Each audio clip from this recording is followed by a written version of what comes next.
so far. So Cool. Yeah, it's very warm here as well. I haven't done very much, because I felt the need to rest and chill out. You know. yeah, it feels like, yeah, it's a relaxing sunny Sunday for sure. Yeah. But it's not Sunday. Is it Sunday for you, or is it actually Monday?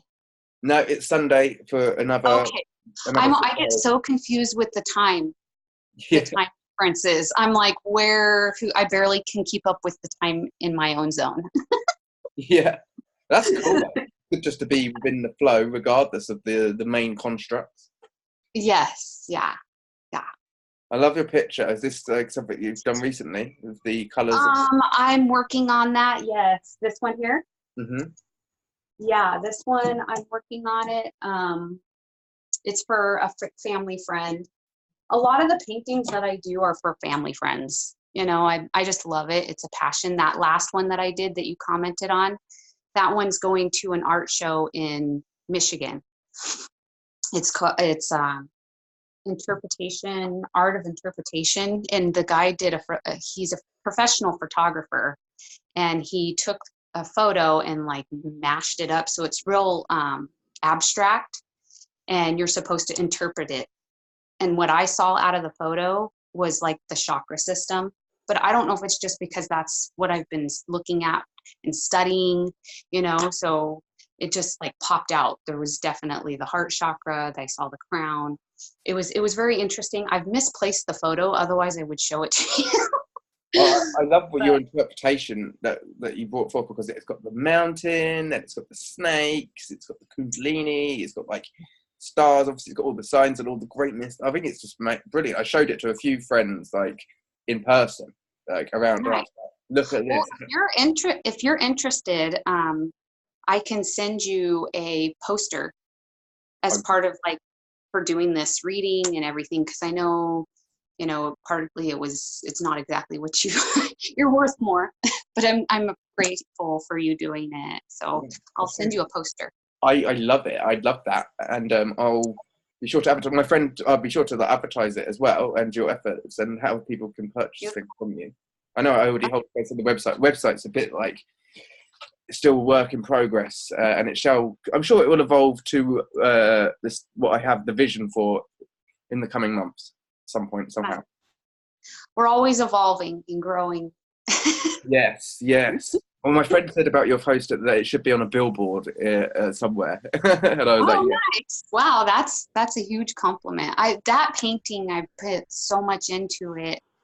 It's already been returning its rewards just with people appreciating it. I've not done anything quite like that before. I don't know if you've looked at my other stuff. A lot of it's, I was into the lights. We've seen lots of music.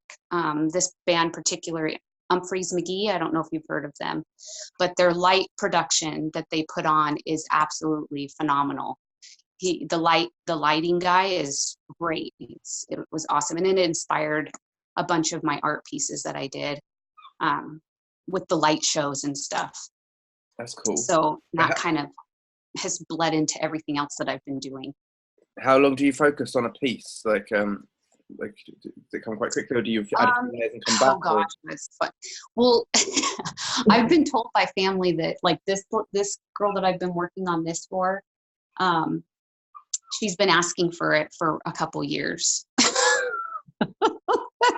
I'm just like, I have to feel it. I have to be sitting with it. It takes me quite a long time sometimes. Now that one that I did for that, because it was so time sensitive, I had to put all of my other pieces aside and set that one at the front as a priority, because I had to have it done by July.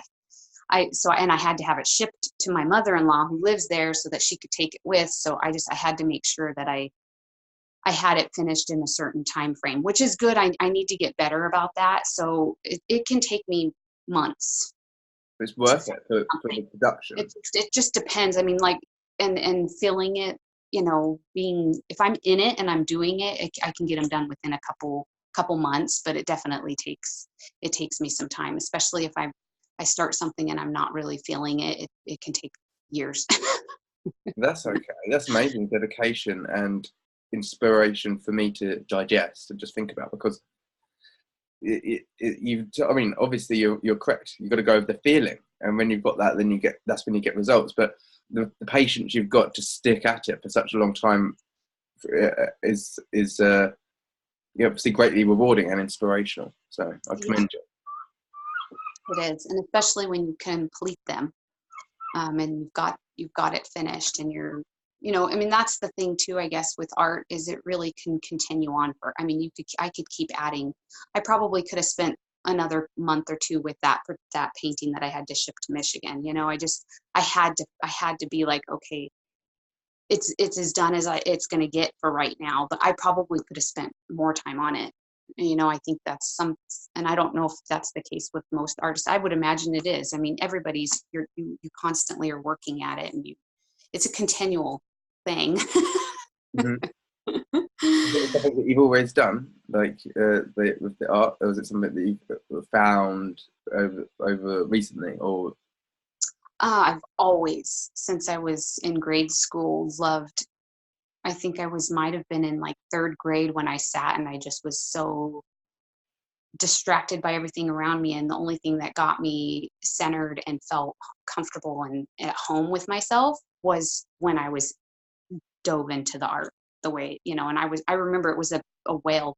It was just a sketching, but I was able to sketch this whale, and people were like, "You didn't do that. You traced it." I'm like, "No, I did not trace it.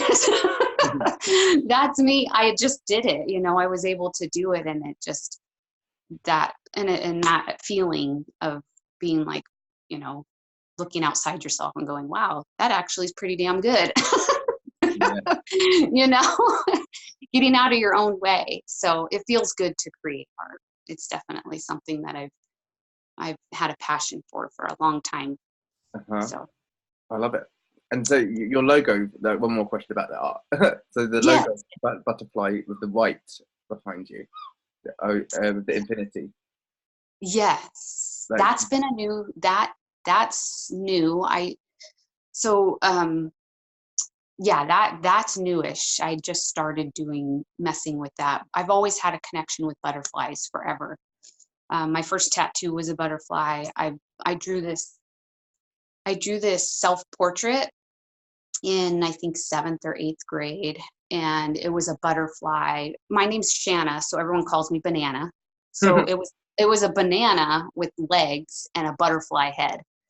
So I lost this. My mom was talking to me about it, and she's like, "Do you have it?" And I'm like, "I'm looking everywhere. I cannot find this." It was on a big poster board, and it was a self-portrait. It was a project through school, and they're like, "You have to do a self-portrait." I'm like, okay. So I did not want to do a picture of myself, but my inner being, I guess, came out on the portrait, because it was a butterfly head with a banana body and legs. So it was kind of weird. My teacher was like, "That's not a self-portrait." I'm like, "Well, that's what you're getting for a self-portrait." So the butterfly thing has always been something that I've connected with, and then working with the energy, doing the Reiki and the energy work that I've only recently started doing and working with in the last couple of years. So that's new, but that's what the lower part of the butterfly is. It's the Reiki. It's pulling the energy in and pulling energy out, and that's those two circular on the bottom part of the butterfly, and then the infinity. I mean, that's in everything. That's life. It reminded me of the bass clef, like the musical bass clef. Music. I mean, and that's what I love. Totally. And music that's awesome. That's a part of it that I love, because you look at it and they're going to put whatever they see into it. But yeah, music, definitely. Did you play instruments as well? What was that? Do you play any instruments, or is it just no, I have really good ears. I'm an excellent listener. I played the drums. Yeah. For like this much time. I played the drums, so I can take a drum sticks and do a beat. I can actually play a beat and go through a song with someone. If they're playing, I can keep the rhythm for the tune of that beat. But ask me to do any kind of fills or like do any kind of cool crazy stuff with it, I can't find myself back in that beat again. I get lost in the fills. If I don't know, I can't. So it was fun to try. I had fun doing it for the short amount of time I did it, but drums was the only thing I really picked up musically. My family that is very musical. So my daughter plays oboe, my son plays the didgeridoo, and I have a brother-in-law that plays the guitar and bass. So we just love music. We love going to see music, and yeah, so That's cool. all genres. Yeah, that's good as You well. played in a band, right? I played drums in a band years ago, similar to you. I it wasn't like I was a superstar drummer, but like I would like to do it more. It was You years ago should. though. Yeah, being Capricorn, Yeah. that timing, you got that, totally. You Yeah. should. I also been very tempted to pick up a guitar, and I've got an eye on a guitar in the charity shop, and I may invest in that as well. Yeah, music has saved a lot of my mind space for sure. It's definitely helped a ton. So Yeah, it is. It's a go-to. yes, for sure. Either that or it draws you in. One of the two. Yeah, yeah, no, for sure it has. Absolutely. So when did astrology draw you in? Well, only in the last couple, probably 3 to 2 years. Not very long at all. I was actually raised against all of that. So, and I was pretty heavy into my religious background up until I was almost 30. So I only in the last 5 years or so have even broken myself from that path. So you have a puppy. Yeah. So yeah, so I only in the last few years have I really looked at it to where I felt like I was looking at something demonic. Yeah. You know cool. what I'm saying? Like it was something. Did you look at it when you felt it was? Yeah, interesting. Yeah. Well, yeah. I mean, I was always curious about it. I didn't make sense to me that would be something that would be labeled something like that when it came from the creator. It doesn't, the stars are part of the creation, and that understanding all of those characters and how they relate to us, that's, Yeah, nature's always a good clue as to what is good. And yeah. It's always good. Yeah. Oh, for sure. Absolutely. Yeah. So that's what I'm not super savvy with it, although I have such a passion for it that I have tried to integrate it into my energy work and my energy transformation work that I like to do, because it helps. It's a map, and it allows me to work with that map and also work with the energies that are at play when I'm doing my treatments on people. So I've have tried to pull that into my work and it's been super helpful, and it's been really transformational for people, because a lot of people don't understand it. So they're like, well, how it helps a ton just to bring awareness. Yeah, like here's a good example, as I'm sure that you'd use. Like, for instance, when starting a painting, you might wait until after your new moon, right? Yeah. Yeah, like I've got somebody doing a piece for me, and they were like, I'm going to wait until the new moon. I was like, it always impresses me when people do that. And I was offered an interview with somebody, and they wanted to do it today. And I was thinking, well, I could do it after speaking to you, even though I might be a bit tired. And I thought, well, this isn't the best time, but I'm excited to speak to them, But I thought, sensibly, I should just wait until after the eclipse, because the other option was do it on Friday.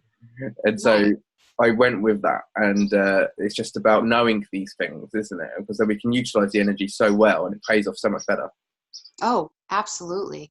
Yes, for sure it does. Being aware, having awareness. Yeah. So have you had a chart reading before, or do you utilize Yes. You have? Yes, yeah, I have. But I love the different perspectives of everybody. So and it helps me learn too. So that's part of it. You know, yeah, I've had two others. So it's always good to get different perspectives. We learn from everyone's, and we can like go, I didn't really resonate with that, but I love that bit. And then so you take the bit you love and be conscious of the other bit, but you know, maybe it's not for us. yeah. Yeah, it's all, and even if it doesn't necessarily resonate right at this moment, later on, after days or weeks pass, you might resonate with it then, or years. You know what I'm like? There's things that I've done 6 years ago that I've looked back on and go, oh my gosh, I didn't resonate it with it then, but I certainly do right now. So, you know, there's things that we might not right at this moment, but later on will. That's cool. Yeah, well, what I've decided that with the video, because I've been recording since pretty much beginning. Okay. I figured that I kind of had a change of consciousness with regards to how I wanted to present. You know, I originally said I wanted to share the whole thing as like an expose. Well, I felt like that maybe it'd be better off if I do it in clips. And I haven't told anyone this, that I've been invited to do a presentation for Nadia Shah. Oh my gosh, how cool. Yeah, very cool. And so, but I'm going to do... Congratulations. Thank you. Yeah. Awesome. Yeah, I think it might even be released next week or the week after. I'm not even filmed it yet. But I'm going to film it on Wednesday or Thursday, something like that. But yeah, I'm going to do it on the Progress chart. And I really was excited that we get to talk and I get to practice it. And then what I could do is, I'm not like some technical beast, I don't know how to do it or anything like that, but maybe I can find a way to edit in examples from the video that we do. However you want to do it to make it work and be beneficial for your whatever you're doing, I'm totally good with. I mean, like for my channel, I mean, separate to Nadia's thing. I mean, for the Nadia, for the Nadia's bit, I wanted to keep them separate. And the Nadia's one, I'm not going to do it on examples. I might use it like Michael Jackson, or Richard Branson, okay, and maybe a female as actress or something like that. But maybe also like a business like Sony or Microsoft, because I think it works really well with businesses as well. Yeah. But yeah, absolutely. I'm a little bit in a hullabaloo because I don't want to spend too much time on the process with the video I do for Nadia, because that I don't want people to lose interest or to put too much into it. It'd be great if I can get it in within 90 minutes maximum. That's hard to do sometimes. Yeah. So we'll see how it goes, but I'll get onto that next week. Nice. But I just wanted to let you know that way, you know, if we could just flow and just do it as we normally would. Okay. Well, sounds great. But it would be obviously, I think it's cool because I'll share the bit about your video, about your art as well.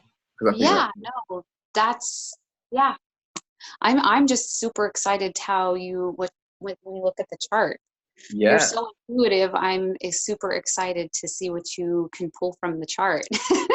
Cool. Well, I'll if you give me your details, I'll put it in there. Do you want to look at the transits first? And then, sure. Okay. Whatever you feel.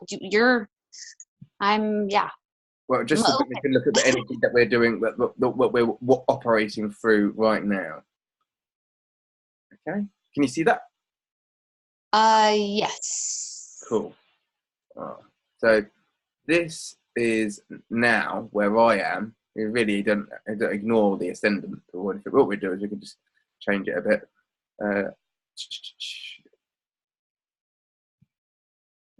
Right, this is now.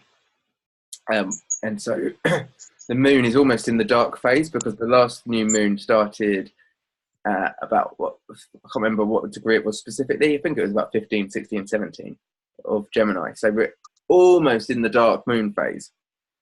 I would say that as soon as it entered Gemini, you may as well consider it the dark moon phase, really, because the next new moon, 10 degrees, the eclipse on. Is it Tuesday or is it Wednesday? It's Tuesday, is it? I think it was Tuesday. Yeah. But it's funny because the last client I had was on Wednesday, and Mercury was at this last degree of Cancer, and that's where Mars is now. So it's a resonant place for these connections at this current time, which is cool. And so obviously we're looking into identification with our emotions and how to act in accord to emotions, which is what I just did my video on with regard to the feeling into the body and the safety of how we can be our own parents within the Cancer archetype and all this kind of stuff. And so that's all what we're learning about. And so, but we've got Mercury in Leo, so also it's about creative expression. I mean, they've just spent ages talking about creativity and inspiration, and so that's really cool. Yeah. And also the introspection of our philosophy, which is like what we're altering and how we're reflecting upon all the things that we learn. Obviously, you know the current energies if you listen to me weekly, so these are just generally the same stuff that's been going on for a while. Yeah, but it's all, it's good to hear it again, just sometimes, and I re-listen to it all the time, so I'm retaining it. Well, Saturn conjunct the South Node means we're rewriting the traditions or re-earthing ourselves in the most ancient of traditions that might have been from hundreds of years ago that are still in our cellular memory. So some of them, it's a bit like, oh, that's like a flea, I can pluck that and get rid of it. And some of it is a bit like, oh, I can polish one off and put that on the mantelpiece. I forgot that even existed. So that's going on. And Pluto's really given us it's made all this land fertile by having upheaved all of it for the past 10 years or so. And as it's retrograde with Saturn, traveling with the South Node, it's just like, this is the perfect time. This is the best time for this. This is like sowing our crops, but we've also, it's almost like repotting our crops, This is a better way to it, because we've planted them and we've been working on these things ourselves for such a long time. We've been planted in earth and darkness, and we've grown sprouts, and we've already repotted ourselves a few times, but this is the grand repotting for like the garden, it feels like. Yeah, clean that soil out. Excuse me? Clean that soil out. Put fresh soil in. That compost is very fertile. Yeah. It's a grand composition of all the things that we are. Yeah. I like that. I've never seen that before. And so also Neptune is sextile the South Node and trine the North Node. So it's like we can be very visionary at this time. Also like really looking into what has been a delusion or an illusion and be like, truth be occurring. But also so sometimes within the truth that comes up, we're seeing the foundation of what was a deception. Maybe it's a self-deception, or maybe it's something planted by some other source. Regardless, it doesn't really matter. There's no need to blame or shame self or outside stuff. It's just like, all right, wash it away, let go, and earth ourselves in the present, because we're here in the body, and that's all that matters. Right. Mm-hmm. My Neptune is in that same position on my natal chart. What in which sign? It's in Sagittarius. Oh, so you've got like Neptune conjunct the retrograde Jupiter at the moment. Okay. Yeah. We'll see in a moment. I'm excited. Yeah, I'd love for you to look at it. We shall. But the last thing I mentioned, Venus, I didn't mention. Venus is like just finishing its last week or last few days in Gemini. And so again, we're seeing like this is the rebirth of our relationships and the rebirth of our value, but it's going through a few more phases before that actually happens. We've been mourning the end of it, of what has been all of the lessons, the karmic lessons, and we will have things even out for us come the autumn. But we've still got this opportunity to purify for the next 2.5 months, a bit more, which is brilliant. It's almost like Virgo season is all summer, if you ask me. Yeah. And so that's quite cool, because I really could. I'm looking at changing diets, and with this eclipse, just cutting off some of the old habits which we know are bad for us. Like the past couple of days, I've been indulging in some of the older habits. Like I've had lots of cans of Coke, and I've even had irritable stomach because of it, and I'm still just going through it anyway. And so I certainly want to wash my hands of that and not continue on beyond the close out of this cycle, and just be totally free of that and move into healthier stuff. So that's an example of how we can be continuing on. But also, the past couple of days, we had the Sun sextile Uranus, which has been pretty cool, I think, because it's been like surprise occurrences and connections as well. That two examples are I've been connecting with some of my astrological heroes and some beautiful people like you. And so that's been really refreshing. And because it's like, I'm with my family. This is the kind of people I want to be connecting with. Yeah. But also surprise occurrences like I had to get off the bus and walk through the sweltering heat because of a traffic jam, which is not something that's happened before. And so have you experienced anything like this the past 48 hours or so? Or maybe longer, 3 days? Yeah, for myself, yeah, changing my job and stuff. I don't know if that's something that's coming to the surface right now, and who I'm hanging out with too. Definitely a switch in my circle for sure. That's cool. I think that's a necessity for many of us. Also, it's not very easy when we become feeling that they're our family, or we become associated with them to the degree that we're tethered. Mm-hmm. But the thing is, they'll come back even if we can gently let go, like butterfly, right? Oh, totally. The butterfly. Yes, absolutely. Massive transformation happening for sure. What I like about the thing, going back to that butterfly, is that it's a bit like the shape of a butterfly is like the heart's wings, isn't it? And it's the dance of Venus. It draws these in the sky. Mm-hmm. Yes. It's almost like we pull ourselves apart looking for ourselves, and yet we're so delicate when we realize we can piece ourselves back together. Oh yeah, that's beautiful. Yes. Yeah, I don't know. I don't know where these things come from. You are just, yes. You don't need to worry about where they come from because it works. I met a young lady a couple of days ago, and we were texting, and I texted her and I just said some nice things, whatever, and then she was like, "Oh, I can't tell you how many times I read this message. It made my heart flutter," and I was like, "I actually am embarrassed now by how romantic or whatever I was." I was like, "I'm embarrassed." And then I had to be silly and change my tone and just be like, Yeah. It's embarrassing. It is the nature of things, though. We must embrace ourselves, I suppose. Yes. And that's hard to do sometimes. Mm-hmm. It's good to embarrass ourselves because it levels us up. It's humbling. Yeah, it's medicine. I remember I'd have a great example. I'll just say this quickly. Years ago, it must have been about 5 or 6 years ago, I was walking down a hill and I saw another situation. I saw a young lady I liked. I thought, I'll smile at her. And then I slipped on ice and I fell on my knees. And I was like, but I stood up and I smiled, and instead of being like, ooh, and I never spoke to her, and I probably never saw her again. But she laughed back, and that made it all, okay. That just made, yeah. It's funny. Mm-hmm. Memorable events like those are what keep us. Yes, going and keep us sane. Yes.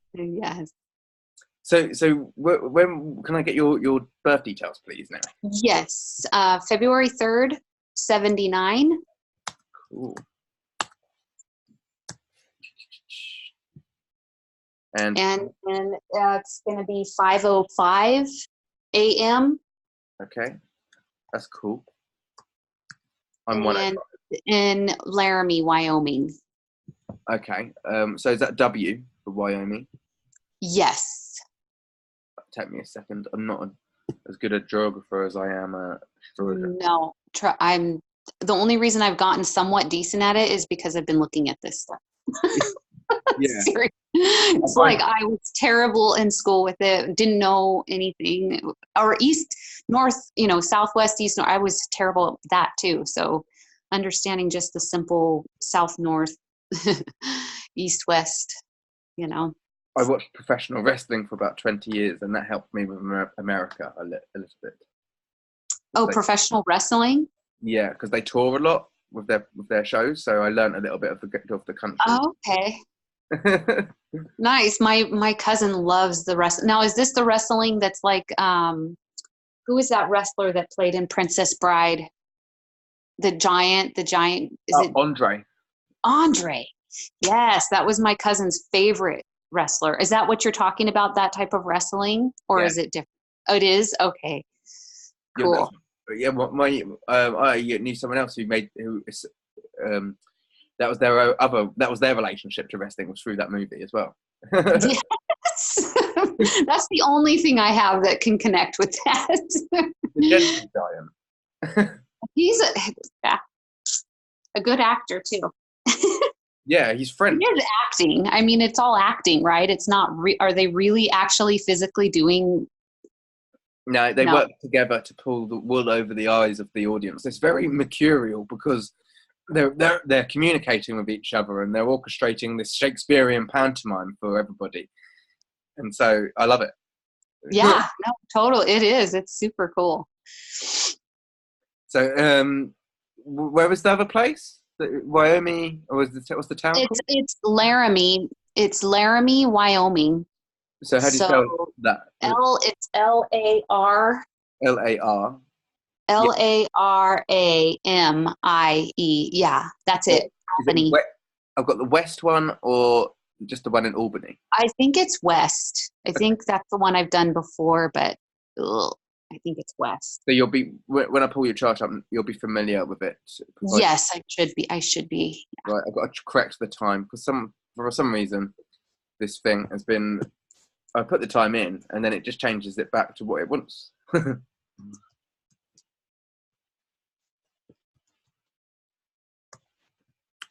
I don't like to blame my tools, but I think it's a glitch. There you go. So, as well, I'm going to do one more thing. I also use whole house signs. You might be familiar with that, or you may not, but like it's slightly different. So you're Capricorn rising. Yes. Okay, yeah, that looks better. Okay, good. I was like, the houses are shifting, but you said that. Okay, cool. Yes, that's it exactly. I love it because I won't make it about me too much, but I love it because you've your ascendant's on my Neptune, which is fairly appropriate for considering like how we're connecting through your art, right? Yeah, totally. That's funny. Awesome. I love it. It's perfect. You are. Wow. Sorry. It is what it is. Yeah, I mean it's really cool. I mean, I'm just apparently this soul chose this path. That's what I've been told. You chose this. Yeah. Well, as I say, like a bit like a gardener, right? We have to choose our plot. Yeah. So you plotted yourself in at the divine moment, so you could have this chart. And so this is obviously a great experience for you to work through. Yes. So we'll start with what jumps out, which is normally the case, normally the way I work with this, and that is you've got Venus in Sagittarius in your 12th house at 27 degrees here. Okay. Can you see that? Yes, I do. Yes. And it's conjunct by 8-degree orb Neptune. And so this is Neptune at home in the 12th house. Mm-hmm. And it's the higher octave of Venus. And so you're very visually creative and stimulated by your own imagination. And that you most get inspired by witnessing and learning through different expansive realms of the imagination, like arts, like performance variety, like movies, like stage stuff. Like as we were saying, like obviously I'm going on what you've told me of you, but obviously you can see that here. Yeah. And so that's really cool. It's a very valuable asset to be able to witness these things and take something that you see that maybe not everybody else sees and be able to expand upon it and make it your own. Yeah. So that's very lovely. I've never connected it to the Neptune though for some reason. I don't know why. Well, it's very cool because we check out Pisces, and because it's the Neptune rules Pisces, and that's where your South Node is here in the 3rd house. Mm-hmm. And so you're creating from your experience, like the South Node is where we've most experienced, where we hold our experiences. So It's like the Akashic records for our experience, if you could say. Okay. And so we reawaken things from our trunk, the suitcase, a bit like it's a Ganesh, okay? Okay. The Akashic records, the South Node K2. And so Ganesh, the elephant, packed her trunk. She said goodbye to the circus, and she kept in her trunk all of those good things that she needed. And so within that, you've got all of your abilities. You don't have to take any notes or anything if you don't want to, because I'm recording for you. Okay. All right. Yeah, I am. I'm like writing it down. Okay. That's cool. But you're welcome to. You do as you wish. I'm just letting you know. Okay. Yeah. So everything that you acquired in previous experiences is within this. And so some of them, again, are a bit like, polish them off. I can really use this. And some of them are a bit like, I want to let go of that one. Yeah. But you're always learning from it. Like, as I say, elephant never forgets. And so you carry these with you.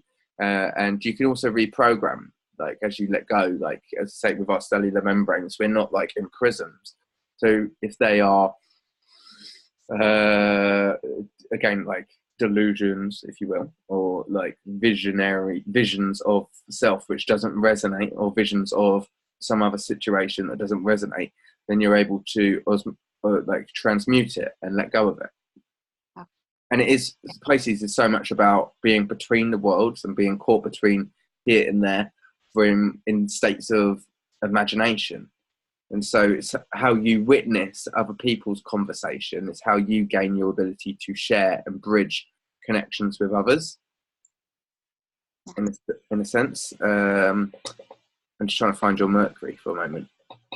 Oh yeah, so you've got Mercury, and it's so invaluable for you because you're able to then connect with people you identify with in community very naturally. I mean, like how we did. We've been talking like we're friends, right? And there's no. Yeah. No, for sure. Just like Absolutely. a comfortable pair of shoes. And so, also, this is the nice little compact stellium you have here in the second house. Now, I'm not going to go too far off on that one because I still want to talk about the South Node. But Mercury's there with your Mars and with your Sun. We'll get back to that. Okay, yeah, because yeah. So, but like, we're just focusing on this communication at the moment, and so this is also about your expression. You don't have to use words. Most people just choose to use words willy-nilly, and so that can really get us tied in knots. We say the wrong thing, all these kinds of things. Some people just talk. So. I have the hardest time putting words together and expressing myself that way, which is weird because that's what we'll talk about it later. But having Mars there next to my Mercury should, I would think, give me some some. But I have the hardest time with it. So. Well, you express in different ways, and this is the gift. And so you're very active with your expression. You've seen those artists that get up and they've got like their mural, and you could probably be like, get like some huge strokes. Definitely comes out in my artwork for sure. It could be like aggressive. Fluently. Huh? Comes out in my artwork more fluently, my communicating, expressing. And when I'm doing my energy, I'm talking, it just seems to get in the way of things, for sure. From my experience, you are a very good communicator anyway. This has been a good conversation. You've shared yourself very well. Thank you. Like, it's not like you're like I'm experiencing you as an inept communicator. That's good. It's like you're able to be very compassionate for the and empathic, so you know when to bridge the gap and when not to, I suppose. But also with Neptune, it can be like, again, finding ourselves witness. It's about learning to tune out of things that we don't want to listen to, right? Oh yeah, right. For sure. That seems to be a thing for me at the moment. It's like, I've listened to this band, this type of music for like 20 years, but does it resonate now? Yeah. Or like, does wrestling resonate now after 20 years? You know? But it's such an art, the way that you explain the wrestling. I'd never really heard it explained that way before. And it's like Shakespeare. That's awesome. Hmm. Cool. And also a bit like martial arts as well, like the Yeah. like the way that they have to learn the body and how it moves and be so conscious, because otherwise you are going to rip your own arm out of its socket and stuff like Yes. Yep. And so this is a really good gift. And so opposite is you've got the North Node, and that's conjunct Saturn. But it's in opposite. It's really funny actually, because it's in the ninth house.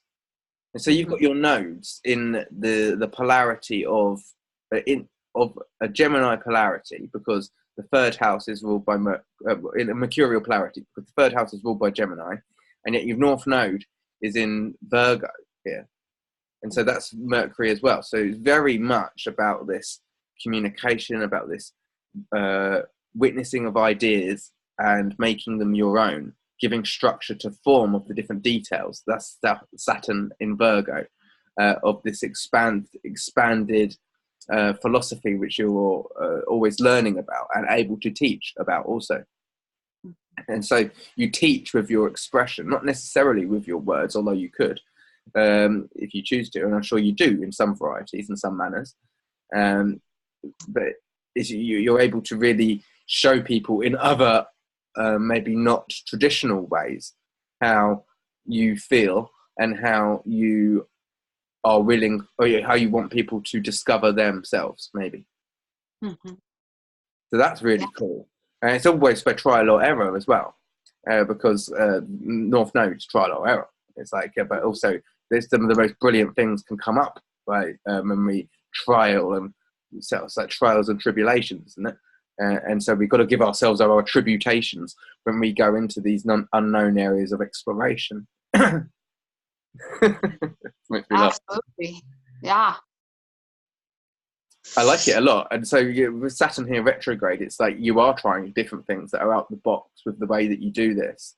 They may not be orthodox, but you know, this is really what your personality is about, because Saturn's the ruler of your chart, because it's the ruler of Capricorn. Yeah. And so this is what gives meaning to your view of the world, in a sense, and how you feel the world views you, although you do have your MC in the 11th rather than the 10th, which is like Saturn. It's like what you're meant to do in the world is transform through community and transform the community, which is a constant. Yeah. And so you do that through changing the lay of the land, changing the traditions for you and then for them, because you lead with it, because it's in Virgo, right? The hermit of the light. We're doing leaps here. I didn't expect it to go like that. Yes. So you're changing how we do relationship in the world, right? As well, because Pluto's there in the 10th house. Yeah. Pluto rules your 11th house, so you're shifting how we can do relationships within community. Yeah. I'm working on it. I'm trying. That's my greatest happen. It will happen. We will get there. Like I would like us to have the opportunity to work within different pockets of the world, establishing different startup communities with art, dance, meditation, agriculture, astrology. I agree 100%. And I think that is definitely something that can happen, and I think will. So I'm putting it out there, and I want it to manifest itself, and it will. It just got Saturn there. It takes time. Yeah. You got to have patience, which is hard for me. Yes. Maybe you're better at patience than you give yourself credit for. Maybe. Man, when I was younger, patient, that was one of the hardest things, was just being patient. I always was like, I can't wait, and then boom, it's there. So yeah, yes. It comes with time, patience. It does, yes, it does. Gotten better at it. Yeah, gradually. Yes. I like that. And also, like Uranus in Scorpio is so cool because it's really giving. That's where you are most valuable, and where you're most valued. Your identity is valued more than you are able to know by me and by other people, no doubt as well. And so you'll be continually reawakened by this experience for yourself. And I imagine it would be quite surprising for you and very beneficial for you as you are really witnessing other people say how they know your quality. Slow. It's happening, but definitely, yes. Yeah. This is healing for your heart and for your creativity and for your emotional body, because we're going around like a loony here. We're going around right fast. I didn't expect it to be like that. So like basically we're looking at this Chiron Taurus. Obviously this is healing your creativity and your identity and your identification to your own self-worth, and giving you new form and new control. It's like the transformation of your whole personality, of your body of work, what you do, what you choose to do, and what you choose not to do. Yeah. Yeah. And So, Chiron, right next to the moon there, does that has to do with the mom too, right? Like wounds from, yeah, because that's a big part of, that was a big part, like I was like, whoa, because it's true. My relationship with my mom has been awesome, but having that Chiron there, there's definitely deep wounds there that we've had to work through, so it's good that you're able to be present within both yeah. sides of that. And I knew intuitively when I sent you the message about what video I was doing before we spoke, and I knew that I had to do it before we spoke, but just intuitively, and I knew that it was already struck a chord when I told you what I had done. What? Yeah. Isn't that weird? It is. It's beautiful. I absolutely love it. That type of stuff, I'm just like, man, this is so much bigger. This is so divine and pure, and that, yes, absolutely. Super grateful. Yep. I'm amazed. It's astounding, isn't it? Because I obviously had to only seen your chart, 5 minutes ago? I know, right? So cool. And we've never spoken. I didn't even know what you looked like, because I know that we've obviously been interacting for almost a year now. But Right. Yes, that's cool. it is. Okay, so we'll get back to that, no doubt. But I'll keep going through the chart for now. Okay. So you've got Jupiter retrograde in your 8th house in Leo as well, which is cool. That's where Mercury is now. and right. so it's brilliant. So it's really like with the transit Mercury there, it's like an antennae for picking up this creativity which you share with other people, and this continued transformation and rebirth of your own belief system about partnerships, about how your partnerships with others and how you're valued by others in partnership, and how you value others, a bit like how you still able to value things that may have caused you great pain and emotional depth, and yet you're able to be so real, to still have compassion, respect and understanding for that. That's true wisdom. No easy task sometimes. But we are reprogramming so that we can know that there is the ability to do that. Yeah. Changing the patterns that we've been Otherwise, stuck in. yeah, we're just going to send it down the stream otherwise. Yeah. That's so funny, that word stream. I was picturing obviously like your traditional stream, but like we all know what that means, don't we? Not just genetically, you're just literally going to stream it out from everything, from every orifice. Yeah. Yes. Connect on every level. So yeah, that's really big. And so obviously that opposes your 2nd house as well, and it's obviously very important. I'll just draw the dots in case you're not picking up on them. Obviously Jupiter rules your 12th house. That's where Sagittarius is falling. It also rules your 9th house, and so It's the ruler of your North Node. This is your destiny picker-upper to be working on these relationships, on your belief systems with them in a very creative way, and you do it through your art, and that gives you self-value. So when you go into the depths of the transformational scenarios that maybe some people wouldn't dare look under those rocks and be present within them, wouldn't dare go back into relationships where maybe they had been violated or caused pain, or maybe they had even done the causing of pain. Maybe you've been the violator. I don't know. I don't know. Yeah. Maybe to some, and you don't know it. I mean, that's the whole thing. It's like you think you're doing things just right, you know, and there must, you know, who knows? I hope not, but definitely, who knows? I'm not saying you have. I'm just showing both sides. Yeah. No, I mean, that's yeah. But it's the ruler that it's because it's retrograde. All of these areas are reprogrammable, like this 9th house, this 5th house, because it's in Leo. This obviously the 8th, but also the 12th. But even if you want to work on it, it's like the South Node too, because Jupiter in the ancient astrology would rule Pisces, and so there's a lot going on there. This is actually pulls together the whole chart. It's like Jupiter is almost like the epicenter there. Okay. And so it's very, very beneficial for you to always be working with that. And all of the transits are going to be going over that over the course of the next few months. Yeah. So that's cool. That's huge. Uh-huh. That's a big one. Being in the 8th house, like, yeah, no, totally. That totally makes.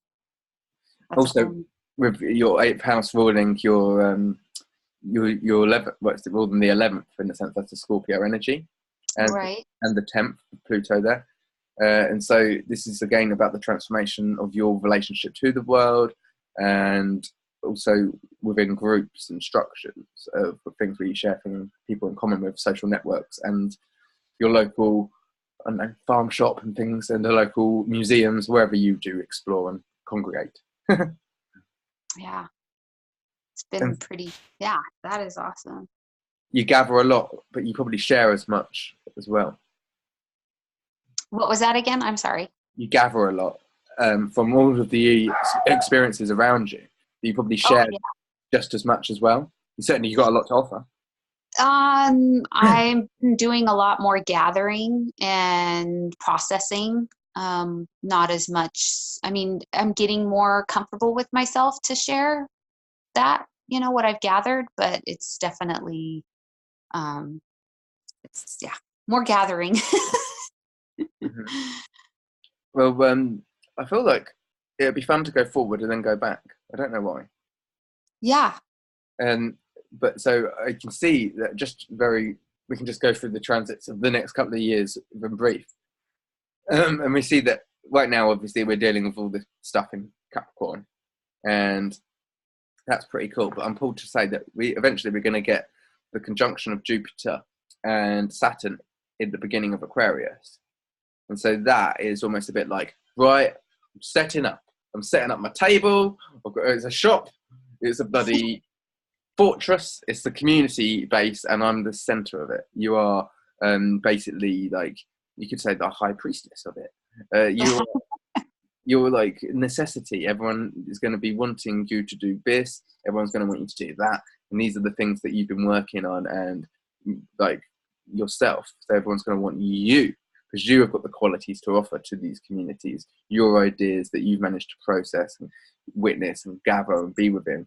You are the presence that was able to share these seeds and to pollinate all of the different needs of the different groups that you're going to be working within and revolving within. If you used to say it's just going to be fixed within one, it'd be a bit me, like my intuition says that I would like to bounce between multiple different communities. It's a bit like an ambassador for the changes that can be put into place, and also live in them as well, in the ones that are most resonant. And sometimes you might see some people switch and all this kind of thing. I feel like that could be something which you have to offer as a bit like as I say, like an ambassador for the types of changes that could be brought around, and this can be very therapeutic for you. I mean, certainly you do with the energy what you wish, but when you've got Saturn and Jupiter coming together, which will be your Jupiter opposition almost directly, because it's right at the beginning where they have their conjunction.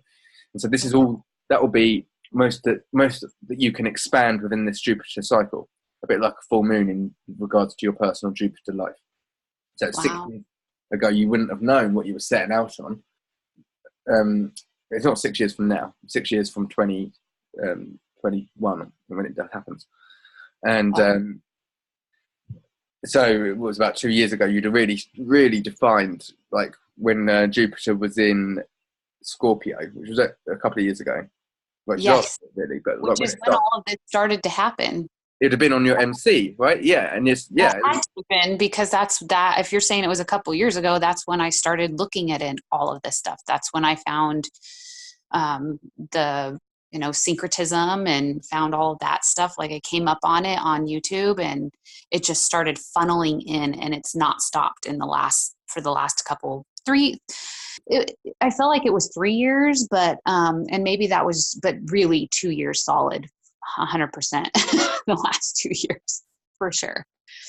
That's amazing. And so we don't know when we start out, like what these things are going to be. Like when Jupiter was in Leo, we had no idea what kind of seed was planted, but there was a seed planted then. And then once it got to the MC, then it all funneled in, as you say, and now you're continuing to work and process with that, because Jupiter isn't at home in Sagittarius in your 12th, and it would have had a lovely trine up to your natal Jupiter, and it's still going to be there until December. The cool thing is it already went up and over your Neptune, and it's retrograded back, and it's going to go back to like 13 degrees. It goes direct in August, and so it's going to go over your Neptune again and then reach over your Venus. So this is really establishing a big boom, and it's almost like a rebirth again, because it's like the gullies of when you're birthing this new thing right now. When it goes into the first house and over your ascendant, Jupiter's being born, and you'll be re-identifying with opportunities that are expanding your connections to your own inner self. Like this could be very medicinal for you, and it's also connecting you to the people that you can really continue to branch out with. Yes. So this could be international connections, like for you to. Yes, and that seems to be where it's like everybody's in Europe or in the Europe on that side. It's like, but it's awesome. I feel like that a little bit sometimes as well. I'm excited to come over to the States again at some point soon. Well, if you ever do, you're more than welcome. We have space, and it's open to you whenever you need a place to stay, because I know sometimes even just finding somewhere in the States can be expensive. So thank you. Where are you in the middle then? I'm in San Diego area, just an hour north of San Diego. So it's in California, but yeah, that's southern. Awesome. Thank you. Well, I definitely would. I actually lived in that area, like near Irvine in 2016-17 for a little bit. Okay. Is that near? Irvine? I think that is north of us. Kind of thing. Like it was South California, but like I went to San Diego one day. It's still considered Southern California, because we're almost in Mexico, pretty much. So San Diego is like, we're on the border there. So we're as far south as you possibly can go without tipping into Mexico. So yeah, yeah. It's busy here. I'll tell you then. So with the Nadia Shah thing, we also been given the opportunity to go on her cruise, which she's doing an astrology cruise in January. Oh my gosh, cool. That's leaving from super cool. Leaving from Florida, on the conjunction of Saturn and Pluto and the Sun and Mercury on the 12th of January. And so my intention is from what I'm doing, obviously, you're the first paid client I've had in 3 weeks. And so basically I'm looking to make that more consistent, so I can save up to pay for the cabin, which is like $2,000, so that I can reassure and go. Yes. Well, that needs to happen, and it will happen. So yes, I'm excited. I'll do my best to make sure that it does on my end, just putting out my good energy. And if I can help in the next couple months, I will definitely do that, because you need to be there. Thank you. Yeah, just share me with other people who might want to get a reading. That'd be amazing. Absolutely. Yes. No, for sure. I'm going to. I Thank have you. friends that definitely would be interested in it. I've been So, umming and ahhing. I didn't want to say it too. I haven't told many people because you don't want to ruin these manifestations. But I'm thinking like it could be beneficial to say it maybe once on a video to see if it draws in people, or I don't know. I've been umming and ahhing. yeah, it wouldn't hurt. I mean, that's the thing. You're definitely trying to make this happen. I don't think it would hurt. Yeah. So well, thank you for saying. I'll see how it goes. Yeah. I've certainly got some cool things. As they say, don't sell all your pearls. Is that right? But yeah, no, it will. Like basically, so my plan is that because on Christmas Day, there's we'll get into this next then after this little story. On Christmas Day, there's and it follows perfectly because we're talking about your Jupiter. Jupiter will go into Capricorn after it's finished its time in Sagittarius, and we get back into your perspective in just a second. But it's going to be in an eclipse on Christmas Day, with Jupiter conjunct the South Node. Very cool. So it's actually 2 weeks after that this cruise kicks off, and so that my Sun and Neptune is like right at the beginning of Capricorn, by your ascendant, where this eclipse is happening, and so to be able to go international, it would be amazing. I actually my ex-partner, lived, as I say, in California, and I just stopped our relationship because I was going back and forth, and then at one point I travelled over to the States, and they sent me packing, and they wouldn't let me in. And so I spent all my savings to get there, and then so it was quite a thing, and then the relationship kind of fizzled out. And so it would be quite healing to be able to just be able to have my freedom to explore again, Oh, for sure. And Yes. so the plan is to go to save up, get out there in January to Florida, do the cruise, and then spend a month or two in the States, and visit a few places on the East Coast where I've not been, and then obviously get over back to the West Coast, and so yeah, it'd be lovely to meet you, basically. Yeah. Yeah, for sure. That's going to be awesome. It's going to be great to meet so many other astrologers and interview Oh, yeah. people like people like yourself in person, and all of this. I want to make a documentary of all of the cool like churches and temples across the world, and so it'd be great to visit some of those places down or on the Mexican border where you are. That'd be really cool. Oh, yeah. There's a ton of them. That one you took yesterday, was that a temple? That's one of the places I would like to visit. That was done by a colleague. He was there in Prague, and so that'd be somewhere I'd love to visit also. That was beautiful. It's so, they don't create things like that anymore, it seems like. That's just mesmerizing, isn't it, that one? Yes, it was beautiful. I was like, oh my goodness. And it had like all of the skull, like the skeleton, and then like the angel, and like well, that's were those the four angels? Were those like the four angels, the dark, the death, all the different colors, the black one, the white one, the green of the horse? Do you know what I'm talking about? I would have to study it more, but I'm interested in what you're saying. I'm sure I'm just explaining it wrong, but it's the four horsemen. Yeah, like so like like on the four elephants or the four winds. Yes, like death and whatever. Yeah, it was. I thought that I would have to look at it a little better, but that's when I saw that skeleton and then I saw the angel, I was like, oh, I wonder if that's part of the four. They're like the elements, the elementals. It's like, so basically Mars and Pluto would be the death, and that's really interesting, isn't it? Oh, totally. It's beautiful architecture.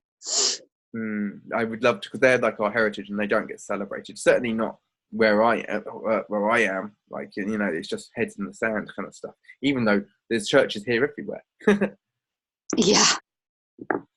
Same here. I mean, it doesn't seem like people really celebrate their heritage that much.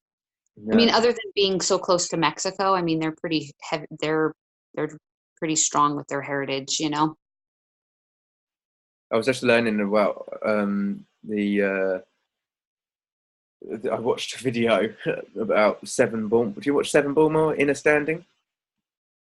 No, I'll have to link you, but it was called like, what was it called? I can't see it. Can you see my screen? Yes. Oh, it was called The Real Lucifer and Venus or something like that. I'm watching the Q&A he did after it now. But he was talking about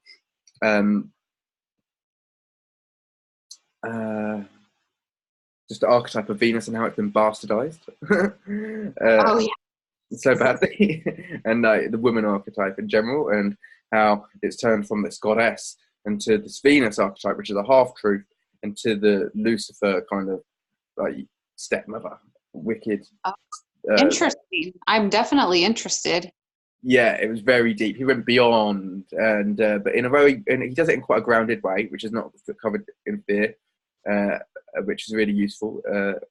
But yeah, it's very valuable, and so for us to be able to let go of the fears and preconceptions is very much beneficial right now. Oh yeah. I mean, that's been a huge transformation for myself, is not the fear, the indoctrination that I had been going through my entire childhood, pre-adult, I was in it for 30 years. So, so it was just something that was super, and it was all fear-based. Imposed upon, isn't it? Like it's imposed upon things, not just as us as individuals, but it's like superimposed, if you will, like special effects, like Oh, Hollywood special effects. It's not yes. actually real, just bollocks. Yeah. It's crazy. So what it was, I remember why I started talking about that now. It's because they were talking about the festival of the Day of the Dead, which is Mexican tradition, right? It's still kept. I mean, Oh yeah. because of the luchadors and professional wrestling, just talk about it sometimes. And so, and the Day of the Dead, what's hallow is like us, our body, our hollowness, and so even the word hallow has been like re-encrypted. And so we have a Halloween, which was celebrated 2 days, the Day of the Dead's 2 day festival, and we celebrate Halloween on the 30th, and we don't. It was even seen as evil here in the UK until a few years ago. Really, like I was, don't touch Halloween, don't answer. Yeah, for sure. Yeah, that was the most evil of the pagan holidays for me. I mean, all of them were pagan. Well, in the video of Seven shares, he said that it's actually the solstice, was the original Hallows Day, because this is when our ancestors would come to greet us, but they moved the calendar of the roots traditions, and so it's actually the summer solstice a couple of days ago when we reconnect with our ancestors and we do the offerings, and so now we're receiving a bit like the offerings on the table. We're coming into our gifts, like our talents, our connections, so that we can rebirth as this morning star Venus turns into the evening star over the course of the next few months, because she was known as Lucifer, right? And so we're reconnecting with that, because she's the light bringer, brings information, but information comes through relationships and comes through our values. Wow. Okay. That's awesome. I've never heard that before. That's beautiful.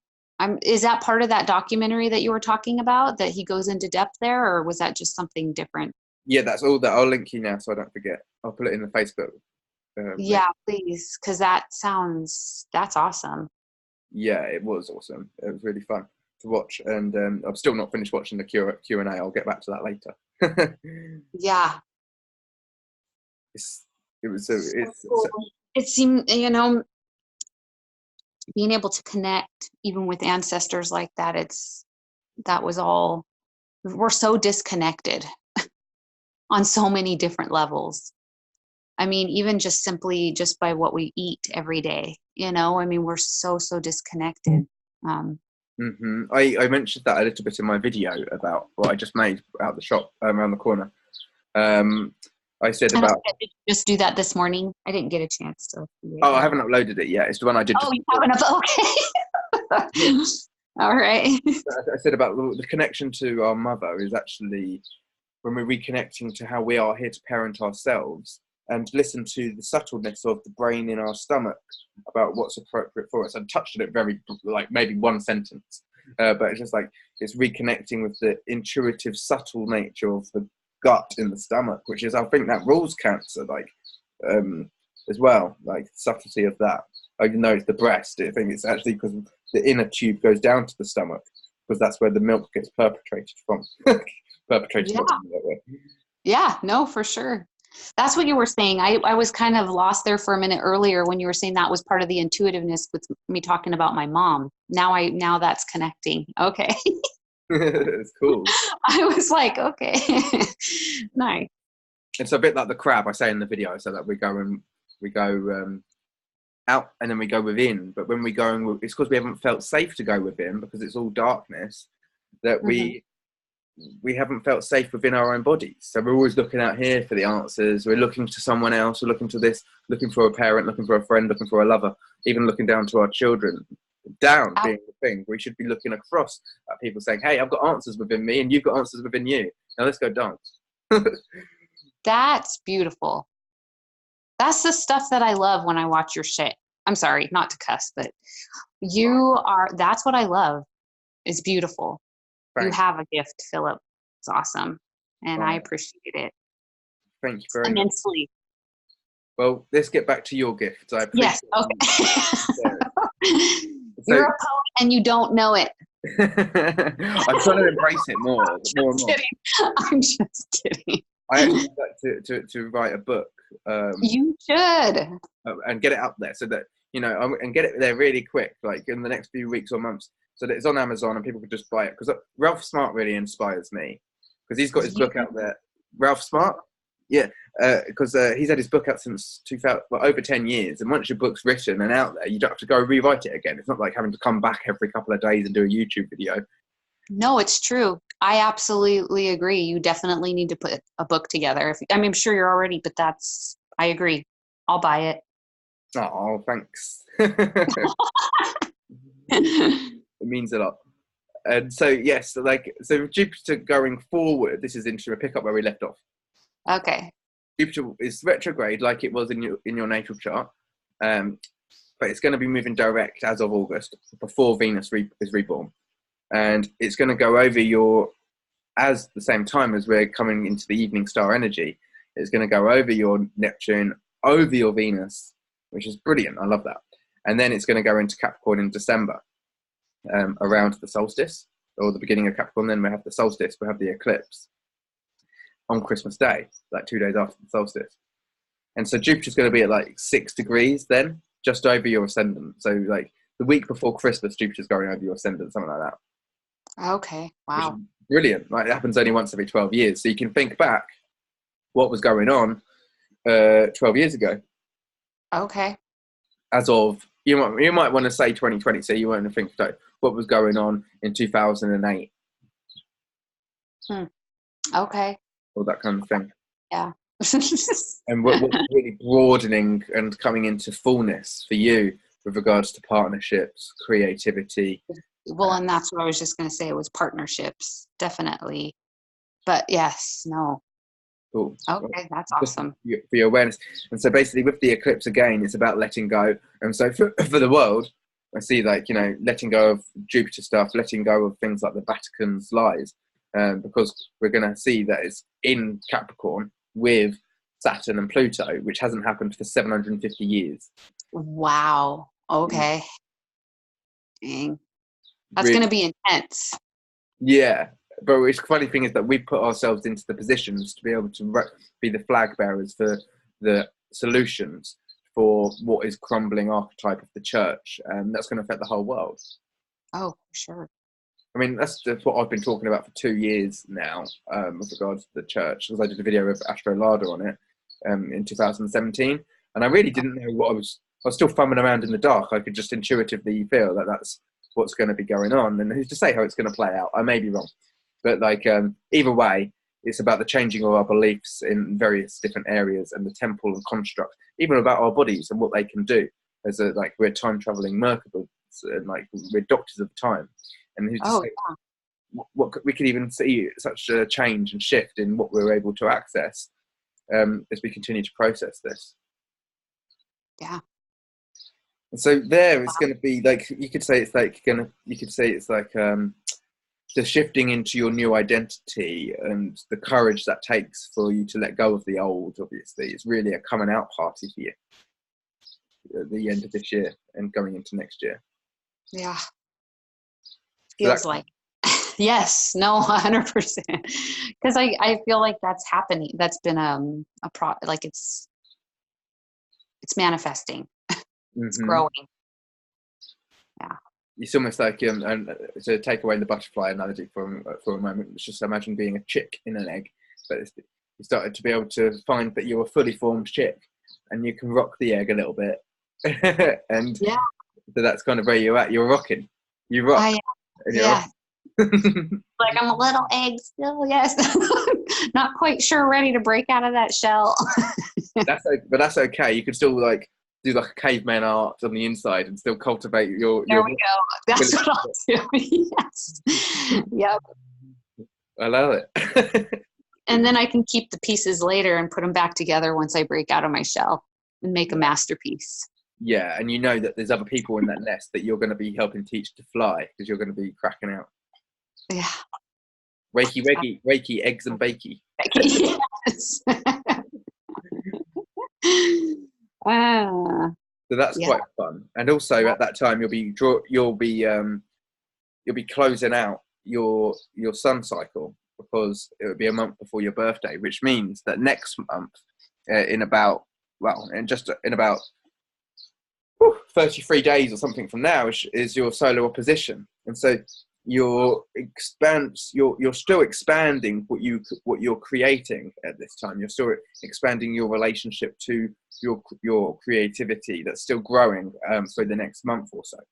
And so when the sun gets into opposition, which I had mine last week, you have a lot of manifestations of regards to how far you've come since your birthday. Okay. And since your solar return back in February. And so you're like, wow, I've done this. And yet through the next 6 months, you'll become more conscious of how much you've done and cultivate it like every lunar cycle, like every waning cycle of everything. And so that's what's good.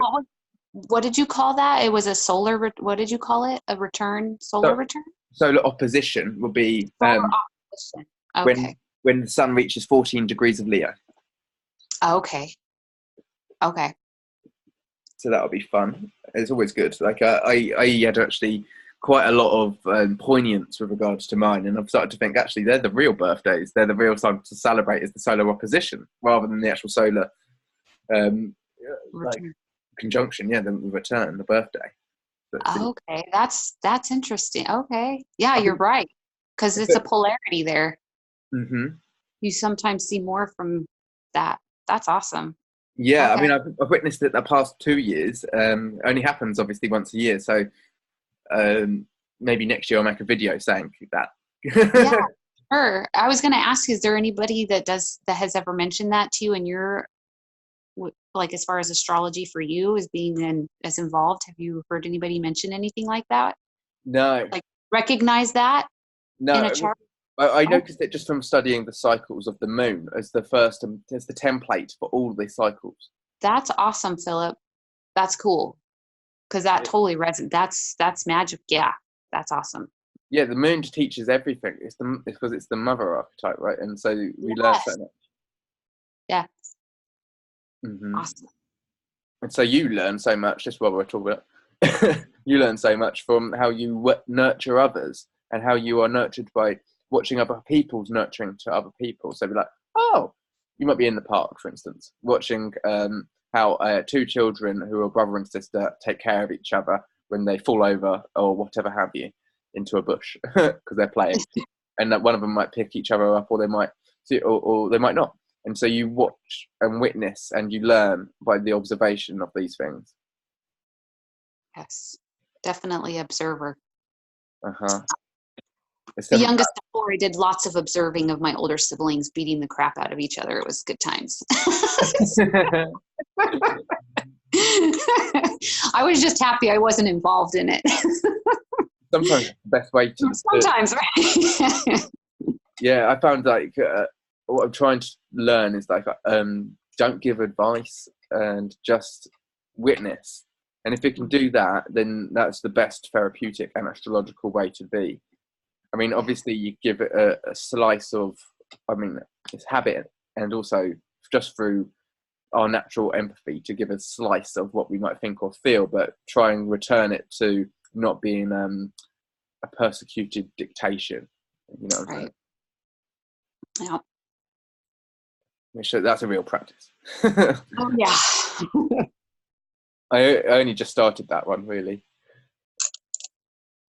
That's a good one. Yeah, cheers. So yeah, that's going to be pretty cool. And the whole year, Jupiter's going to be in your first house, and then it's all building towards the conjunction of when Saturn leaves Capricorn, and it's going to leave at the same time as Jupiter into Aquarius, and that they have their meeting there, which only happens once every 35 years. And so it last happened when you were just a wee baby in Scorpio. Oh. And that was like, you know, the 80s boom and all of this. Like they put in a lot of these 1984 kind of stuff back in then at that time. And like the markets, you know, the markets had their boom, and the 90s was fantastic, all that stuff. So we're going to be looking at the next stage of all these things, but it's in Aquarius, so it's going to be much more. That last one was very transformational, because it was in Scorpio, and so this one's going to be very much a radical leap. Like things are going to, like technology and community, it's going to be, I think, a split. There's going to be the indoctrinated way of continuing the kind of grooming from the constructs that we have lived through, and then there's going to be the split, which is like kind of us trying to show that there's an alternative way to do these things as well, which is much more in alignment to our authentic nature and our heritage. And so I see that could be very good. And go on, sorry. I said that's exciting. It is. It's very exciting. The 2030s is going to be where there's so much change that that more so than our parents had ever seen in their lifetimes. Oh yeah. Even bigger than like. Feel it. I can feel it coming. There's a huge change coming for sure that no one has ever experienced ever. Yeah. It's for a long time. Thousands of years ago maybe, but certainly, like, yeah, beyond even our grandparents. And do you think, like, they talk about the World Wars 1 and 2 as being the most changing and like the most novel experiences of the times of recent, and yet this is meant to be like much more so than that in regards to those feel so surface, like wars and stuff. I mean, I feel like this is going to be such on a deeper level, right? Like more spiritual than hacking people and shooting people. Yeah. You know, that's so like it's all about the physical, and this is about the transcendent. Yeah. I'm excited for it. Mm-hmm. And we thought we could feel that. I mean, just mention those things just mentioning them, that's in that sentence, you could just feel how done we are with that. And so that's really beneficial and exciting. So also right now we've got Saturn in the sky transit your north node and south node, and Neptune is just retrograded by your south node. And so these are the last transits before I start to do your progressions. Okay. And so with the transit of Saturn going back and forth, this north and sextile here, so it's almost like someone's just given you the key to what was handcuffs on certain things. In a sense, they've just unlocked a pair of handcuffs on you, and so does that resonate? Oh, totally. Yeah. Yes. So now you're liberated to move towards, and still also have. It's about not either being in these are like two knots, if you will, the south node and the top one. But it's about the weave of the tapestry in between, and creating something beautiful between them, which is where all the gifts are. Yeah. Your ability to hold back from going into the action is really cool, because one of your missed steps in the previous life was always being able to witness, because Neptune here squares the nodes, and so anything that squares the nodes is something that we're working on and working with, and so you're working with your past abilities to be able to witness, but being able to be much more contained with regards to how you act, like compulsively, is really a practice. Yeah. That goes for anger, sexuality, and also home life, obviously, because Mars rules the fourth house here. And so it's about the mother stuff, and about relationship stuff. Yes. Oh, for sure. We got back to it. Oh, yeah. No, for sure. Definitely. Not making haste decisions and being able to sit back and sit with my decisions before I actually do it. Yeah. Well, it gains, because you know how far you've come with that. You must gain tremendous amount of self-respect through that. Yeah. And it's a humbling thing too, because you feel like I'll never do that. I'll never say that. And then you end up, that's the way it works out. You end up finding yourself right where you say you would never do things. Mm-hmm. You can be, like the energy of Mars in Aquarius and Uranus in Scorpio is incredibly energetic, and like you just want to bounce up and do something, and so you know how to alchemize that with whatever physical stuff that you do, i.e. yoga or the gym or whatever, or art, obviously your creation, but like the way to get physical so that you don't have it come up or leak out from other areas is really beneficial, and I'm sure you've already worked through how best to operate that. I'm working on it. Yes, for sure. Definitely doing yoga, walking for a lot of my meditation. I don't sit. I'm a walker, and I don't know if that's where I find myself getting processing a lot is through my walks that I take. So I love that. I love a good walk. It's definitely much better than meditation. I don't mind doing meditation with other people, but it's not so easy to do on my own. If we do it in a group circle, love it. But if it's just me on my own, I'd just rather go and click on a YouTube video and watch that. Yeah. No, for sure. I'm kind of in the same area there. I can sit for about 5-10 minutes, but like you said, it's very difficult. So I'm working on it, but like walking is my best meditation. That's cool. That's cool. Also just want to say, with the moon in Taurus, that's the favorite place for it to be. Moon in Taurus. And so it is exalted there, in the sense that your ability to be able to share your healing with other folks and nurture them is so centrally creative, in the sense that I imagine you could prepare a meal and for someone and it be the most delicious and visually appealing kind of scenario where they feel so at home, and that is just brilliant for you to enjoy yourself as well. Yes. It definitely helps my emotional body for sure. That's good. So I love that. And to be able to help other people like that, to offer something that's beneficial to them on a healing level, That's cool. Also, I just noticed this. Your Uranus trines your South Node and your North Node, so you may be like shocked who jumps out who jumps out the pack, like, oh hi, we've done this before, kind of thing, sometimes throughout your life.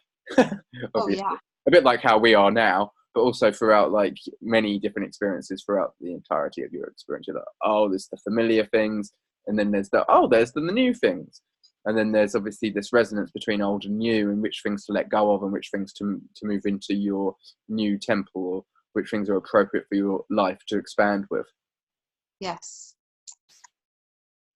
Yes. Sometimes it's just about an idea of these things. It's not always, we can reframe and change a perspective on a certain relationship, a certain ideology, like astrology. Like, it's not the stuff of the devil. It is okay. And so you shifted something which you thought was extremely a certain way, and to keep your distance from it, and now it's become a tool. Yeah. It doesn't work you work with it. Yeah. No, for sure. Definitely. Mm. Love it. It is. So, Lots of changes happening. uh-huh. I'm going to start doing some progressions now then. Okay. Also, I just want to say first, your sun trines my ascendant. Ascendant is at 14 degrees of Libra, but I'm sure you might have known that. That's cool. I like it. Nice. Well, I know. I mean, it's cool to see it on a map or in the stars, but there's definitely something there that connected. Just watching your videos for the first time definitely resonates. How you teach, how you see things, how you put words together to express it. Awesome. Thank you. Yeah, well, I love it. Like, obviously, I could go into detail. Then my Sun and Neptune, right by your ascendant. My IC and MC is here in your first house. My IC, so you can identify with my roots and my story. But my MC is like we're working together as well, and so that all is style your nose and It's find your. so cool. You can see it in the stars. Yeah, it's woven. It's not bullshit. How could it be? Right? Uh-huh. I love it. And also, go back to transits now. Also, my vertex is by your moon. This is really cool. Vertex is somewhere where you can work, and it can really be a thing overturned. I'm going to get your vertex up now, and your part of fortune. May as well do that. Okay. While we're going deep, may as well. And so, basically, it's somewhere where we can work and overturn something, and it can really be beneficial. But we might have struggled. Like for me, this plays out in my 8th house.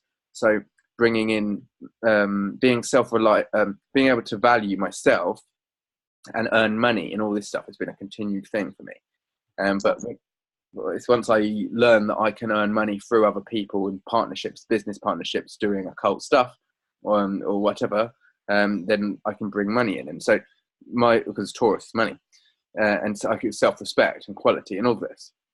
And so for my vertex, it's on your moon. So you provide a nurturing space for me to discover myself in that kind of manner.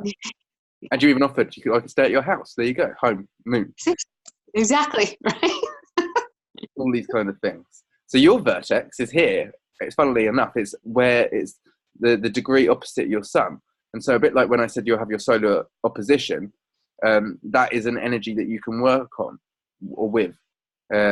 Is in Leo too, like there. So your creativity with other people, when anything transits this space, is an opportunity. While other people have placements there's an opportunity for you to establish more creative nurturance and value with others. Okay. And that's what the VX. What is that? It says vertex. Oh, okay. Is what it means. And so, I mean, it's always on this side of the chart as well. Okay. And so it's just something that we can work with. And once it's a stone unturned, it's like a gift. I mean, you don't have to rely on that anymore. It's almost like a bit of one of our hardest struggles, but yeah, it turns into like, thank goodness. Yeah. Okay. And so also we've got the part of fortune I just brought out as well, which is at the top in Libra, and that's by my ascendant. But it's also it's here to say that basically your work with people in the world in society constructs, like for instance, like a school, if you were to use the current traditions, or like hospital or library, that kind of thing.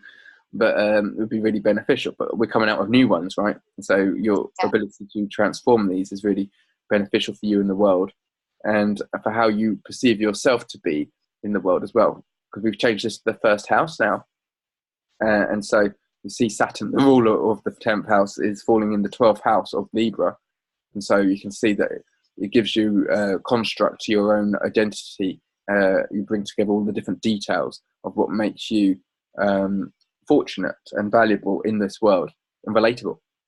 But much to the point, Venus is what your fortune maker, and so Venus is in the 3rd house of Libra in Sagittarius, and so it is your expression through your valuable expression, your quality of expression. And so it's your identity that you express artistically with your imagination through the detailed constructs of form that gives you such a great ability to nurture the whole world with your gifts and your presence. And so you're, especially when it's community, because I've put all this together with regards to where the other planets are falling, just super quick without explaining it. And so, yeah, that's that. This is how you make money. You bring it in through connections with the community. You could even bring in money for communities, you know, and help like a campaigner in a sense. And so that's really awesome. I love that. Yeah, that is cool. I've been doing, so my main source of income is medical billing. I think, did I tell you that already? Have I told you that? No. Yeah, I've been doing medical billing. You mentioned hospitals, partnerships, and the lady that I'm working with now, I partnered up with her about 5 years ago and brought a doctor's office on that I had worked with prior to. And so that's kind of where that's where my bread and butter, that's what helps me live, is doing the medical billing. But, and I've done it for forever. I've done that for almost 20 years. So. Wow. That's funny. Yeah. But, and now I work with this one, it's just me and her. And it, you know, definitely rocky, because there was some things that she was doing that I didn't necessarily agree with, but yeah, but it's good. I mean, it's working, and it's okay. But it's not my passion. It's not my passion. My art is, and doing this type of work, I love it. Yeah, I love it. Like, I liked the way that you paused when you said it's not my passion, and you were like, and you felt into your soul, and you're like, like how you expressed it. I love it. Thank you. I also obviously didn't mention about Uranus transit, this Chiron and Moon, bringing it up. It's also like electrifying. It's your home life, in a sense. Your home is your creativity, because the IC is opposite the MC. So your IC normally falls into the 4th house, but falls into your 5th. So your roots are in your heart. Your roots are in the value of your healing abilities. You're coming from the center of your creativity to heal, and to be able to do so and make yourself at home wherever you find that you're exploring with others. Yes. Well, and that's what I really want to do. I've been like really, really trying to get a yurt on my property, so I can do my energy work in there, and have my art space in that yurt, and even open up to having workshops and inviting people like yourself to do workshops where we would have you come in like this and teach some classes and get people involved in this type of stuff, so that we can bring some more awareness to this area. Because I feel like Fallbrook's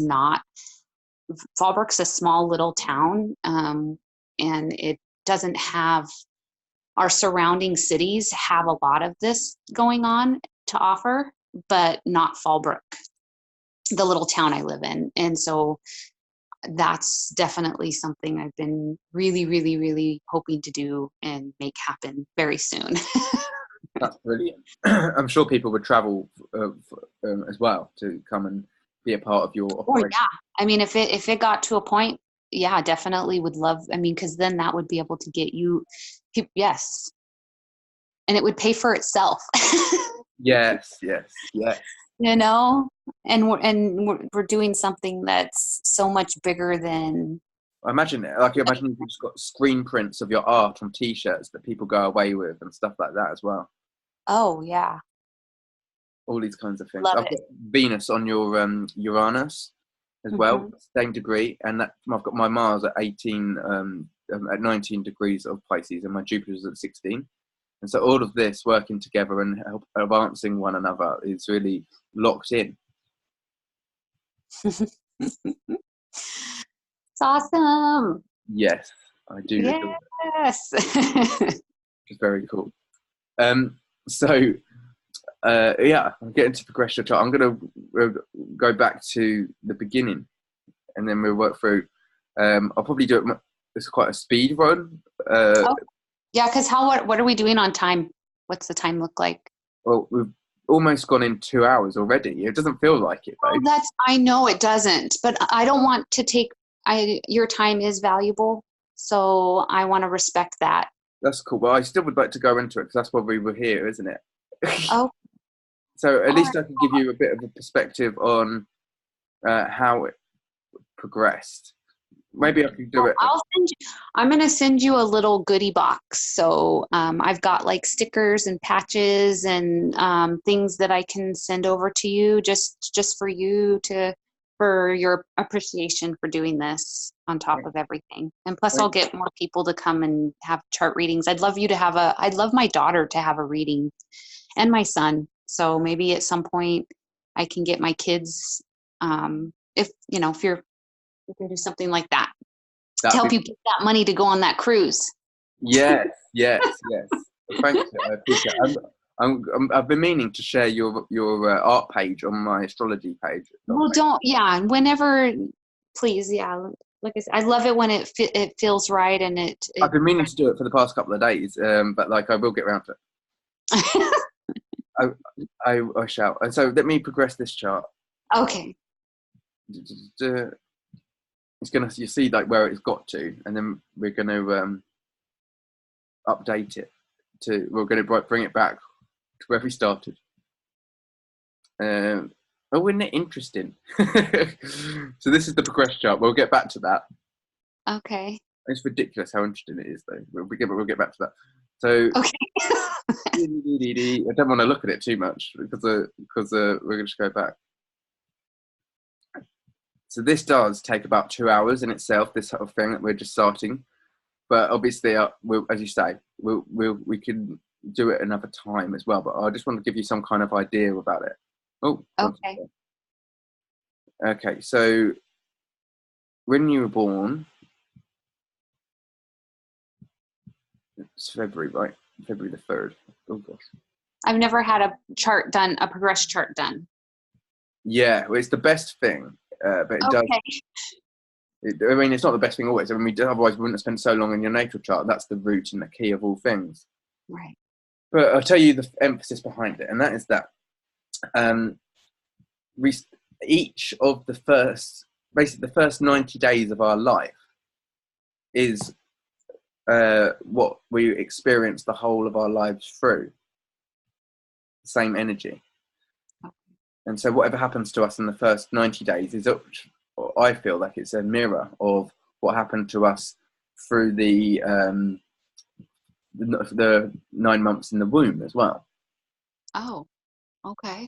And so it happens like a Fibonacci rippling out scale. 9 months in the womb ripples out through the first 3 months of our lives, which again in total will ripple out again through the first 7, and then that ripples out into the first 28. And once we've fully uploaded our karma and our experiences for the first 28 years of our lives, the second 28 years is about rewriting that shit. Okay. Wow. That's awesome. Pretty deep, right? That's me summing it up really quick. Yes, that is super deep. I'm going to have to re-listen to this, I can tell, a few times. Okay. But that's all done through Fibonacci ratio, like this, the pattern. Yes. It's all done through that. Mm-hmm. It's all done through that and plotted through that same spiral. Okay. And so that's the golden mean ratio. Yes. So you see me using different chart now. But this is because I want to show and express those days. So we can go through and see here that this is basically your natal chart again, right? Right. And so when you were, we just move it a day per year. So the sun moves 1 degree per year, right? You see? Yes. Yes. And all the other planets gradually they move on. But the sun specifically 1 degree per year. And so I haven't been counting. the third, so that's 10. So this is you age 10. This is the chart will progress to this. Here you are. And so just to save me doing maths, how old are you now? 35? I'm 40. 40. Well, you do look 35 if not 30. Oh, well, thank you. Okay, so do it again. 2, 3, 4, 5, 6, 7, 8, 9, 10. 1, 2, 3, 4, 5. So yeah, this is your progress chart here.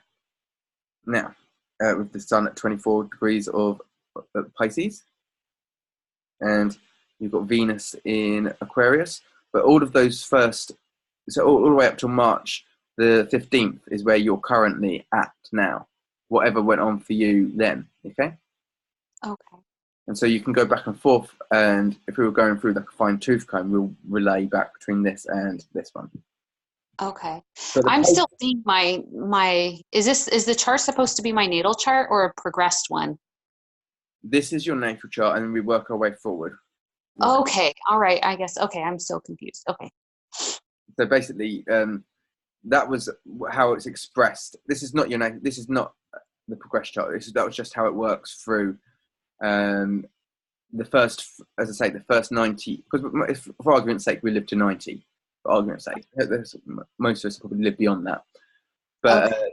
but it's these first 90 days that encapsulate each day is a year.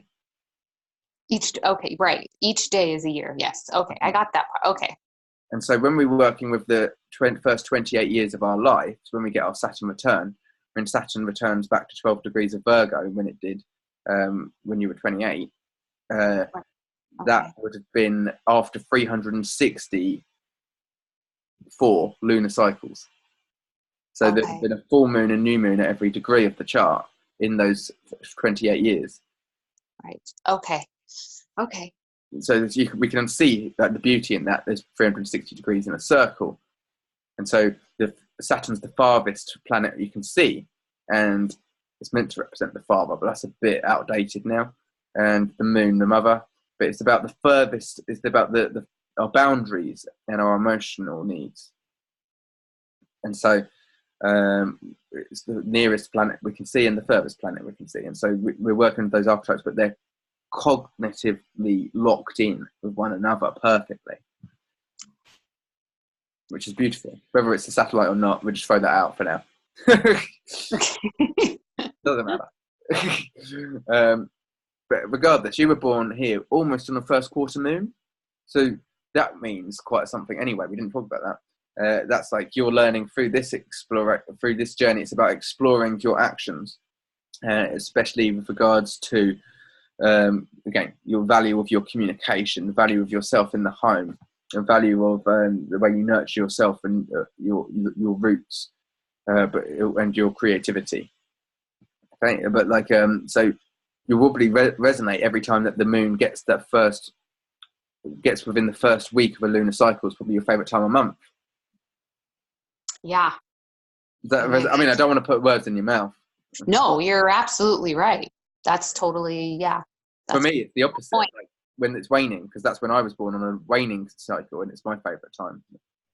Yes. No, you're absolutely right.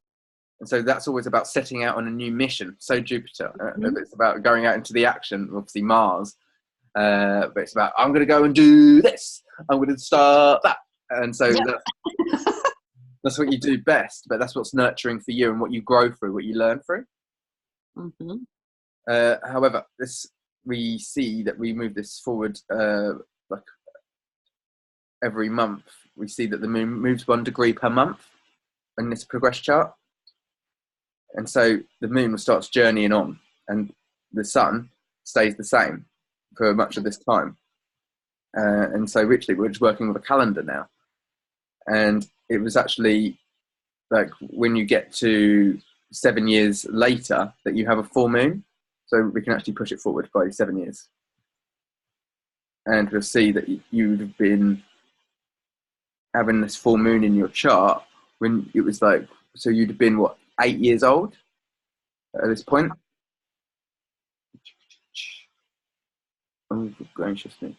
And so once the moon gets up opposite the sun at 22 degrees, boom, that's a first full moon. And the full moon is releasing. And so in 1987, in September 87, you'd have been like releasing maybe a certain scenario with regards to your own close partnerships and relationships, maybe with your mother, I don't know, or these kinds of things. Maybe it was a young boyfriend or girlfriend, who's to say? It could have been old enough. It could have been even something creative pursuits or stuff like that, or even beliefs about these kinds of things. Certainly something coming to fullness at that time. Full moon. I think it was probably, I want to say it was my relationship with my mom, probably, because I've always been so close with her. So yeah. So when you see that, when we see these pinnacle points, like with regards to the moon reaching its quarter phases, we can then reflect back, and if there was something traumatic that come up or something for healing that came up at that stage, we can see it and have a little more contemplation and empathy for the experience and think, oh, well, that was bloody horrible, maybe. And you said that, did you say that was when I was 8 years old, or? When you were 8 in 1987. So I'm going to have to sit with that for a minute, but what first comes up is my mom for sure, but. Well, you're welcome to, obviously, when you watch this back, I will have to. And you can even do some processing and grieving of whatever comes up through the memories at that time. Once you're in a safe space for you, you know, you don't need a permission slip from me. But it can be very beneficial. Prescription. Your prescription is please a banana and your thing. Never far behind. That's awesome. So you'd have had the closing cycle of the moon, which would be like your moon opposition, when in like 7-8 years after that, right? And so that would have been in 1993. And that would have been about, well, you'd have been a young lady. And so by this point, so you might have been going out on dates or meeting people in the community with your MC progressed to be conjunct Uranus. You might have been really like, I'm going to be doing this group, this exciting platform of exploration, and this could be very transformational for your belief systems and all this kind of stuff. Yes. Your own exploration. Maybe you'd be like, hey, the internet's coming out. Let me get a computer and let me explore what this community is going to be like. I don't know. I'm making silly examples. Yeah. Well, what's weird about I wonder what age would that have been? Well, or do we not? Is it kind of just broad? 15, 16. However, I got married at 14, 15, 16, that kind of thing. Oh, okay. That's when I met my husband. Wow. And and yes. Well done. That's pretty cool. Yeah. I got married at 17. That's really awesome. And so basically you can see that would have been your moon opposition. And so it would have been quite shocking to many people, maybe. Oh, for sure. Yes. A ton of people. You shocked the world. Not for the first time, no doubt. Well, I don't know. It was looking back now, I'm like, it seemed like there was no other way to go. That was what was happening. So. Well, this is bondage, and like, because it's the Scorpios, like bringing together the two energies and transforming through that energy.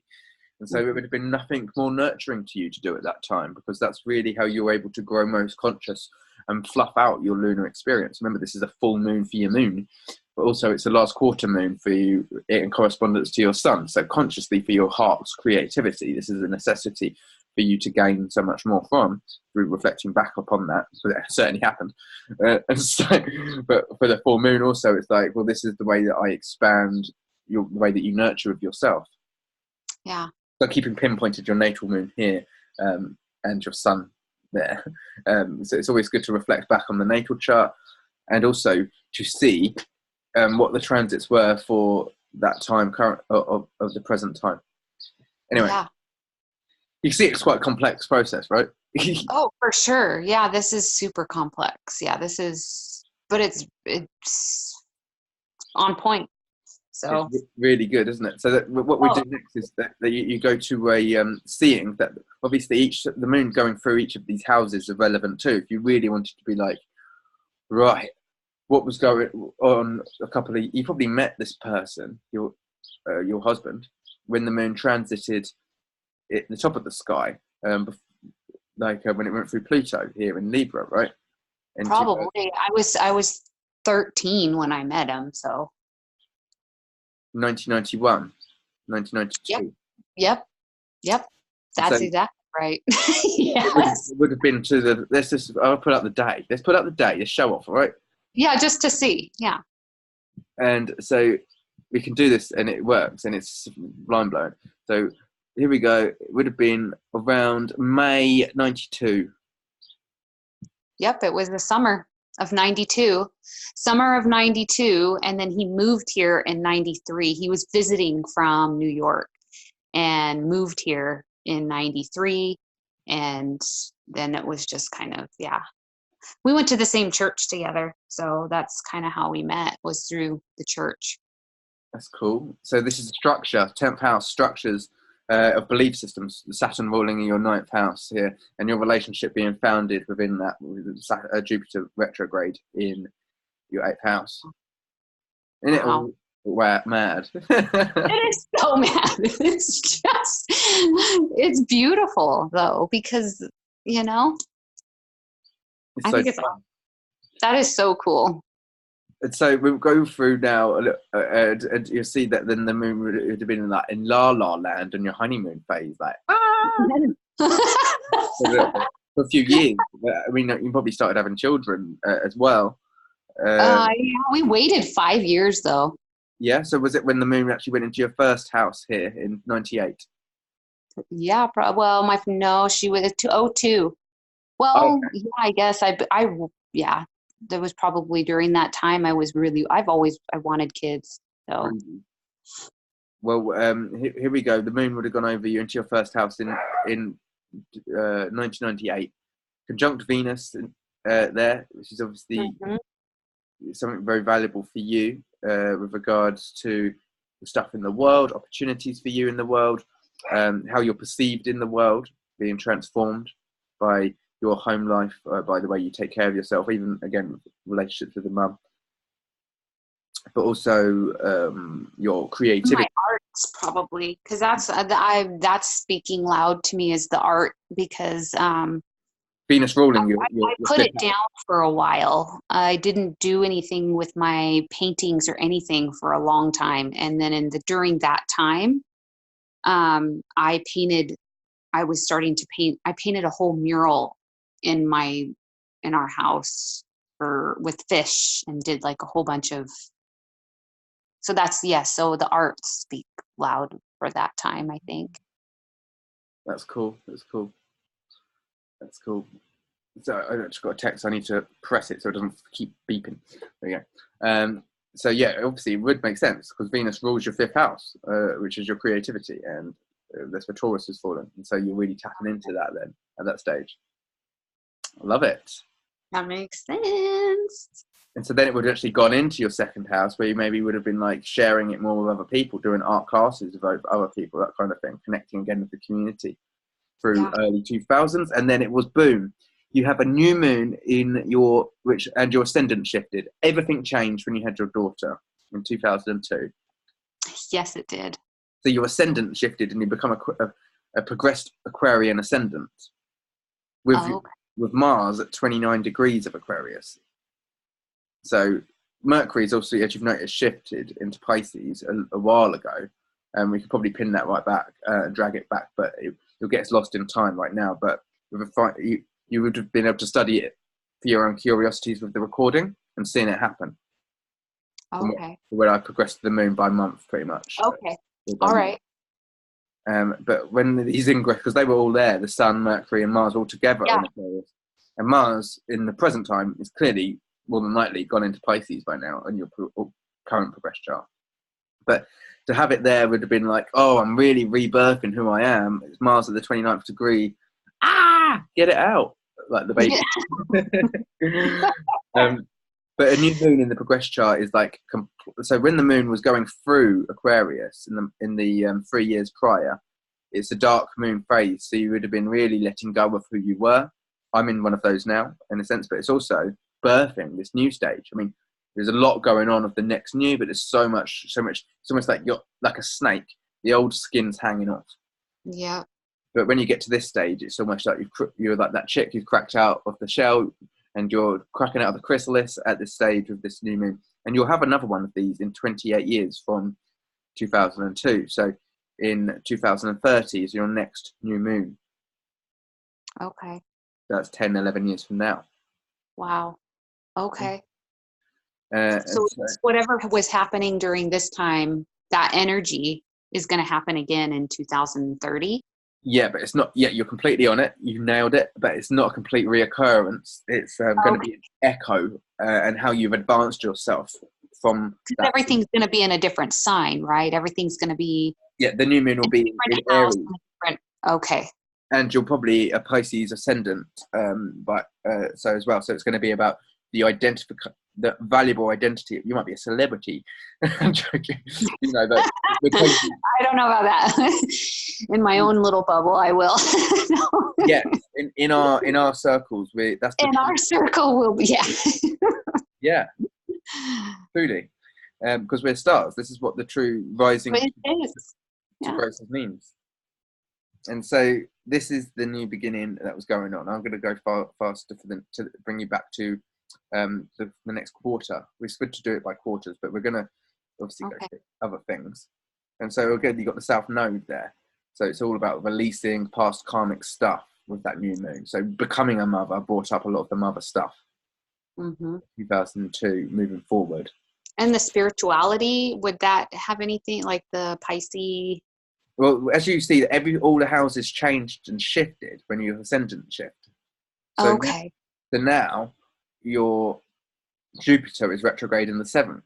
Your Uranus and like MC are in the 10th house now. And so all of the whole dynamics shifted of your entire chart. And so the Chiron's in the 4th house now through this stage.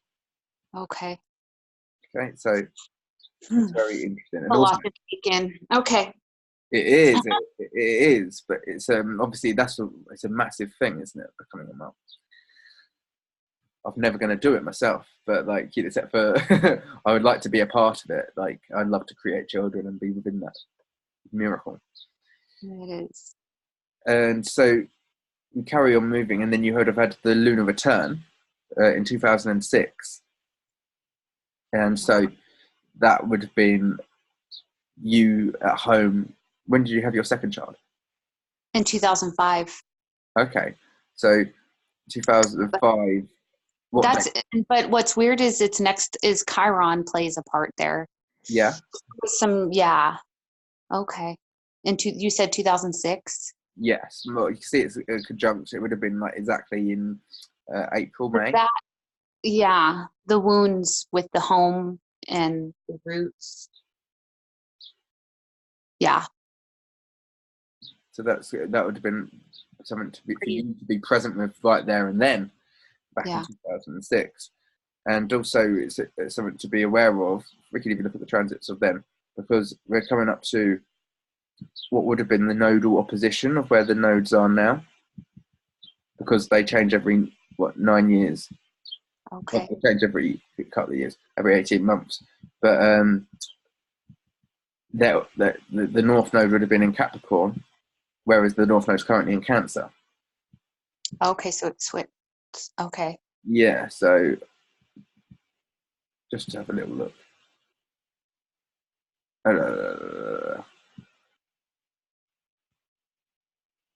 Right, it's not quite there yet.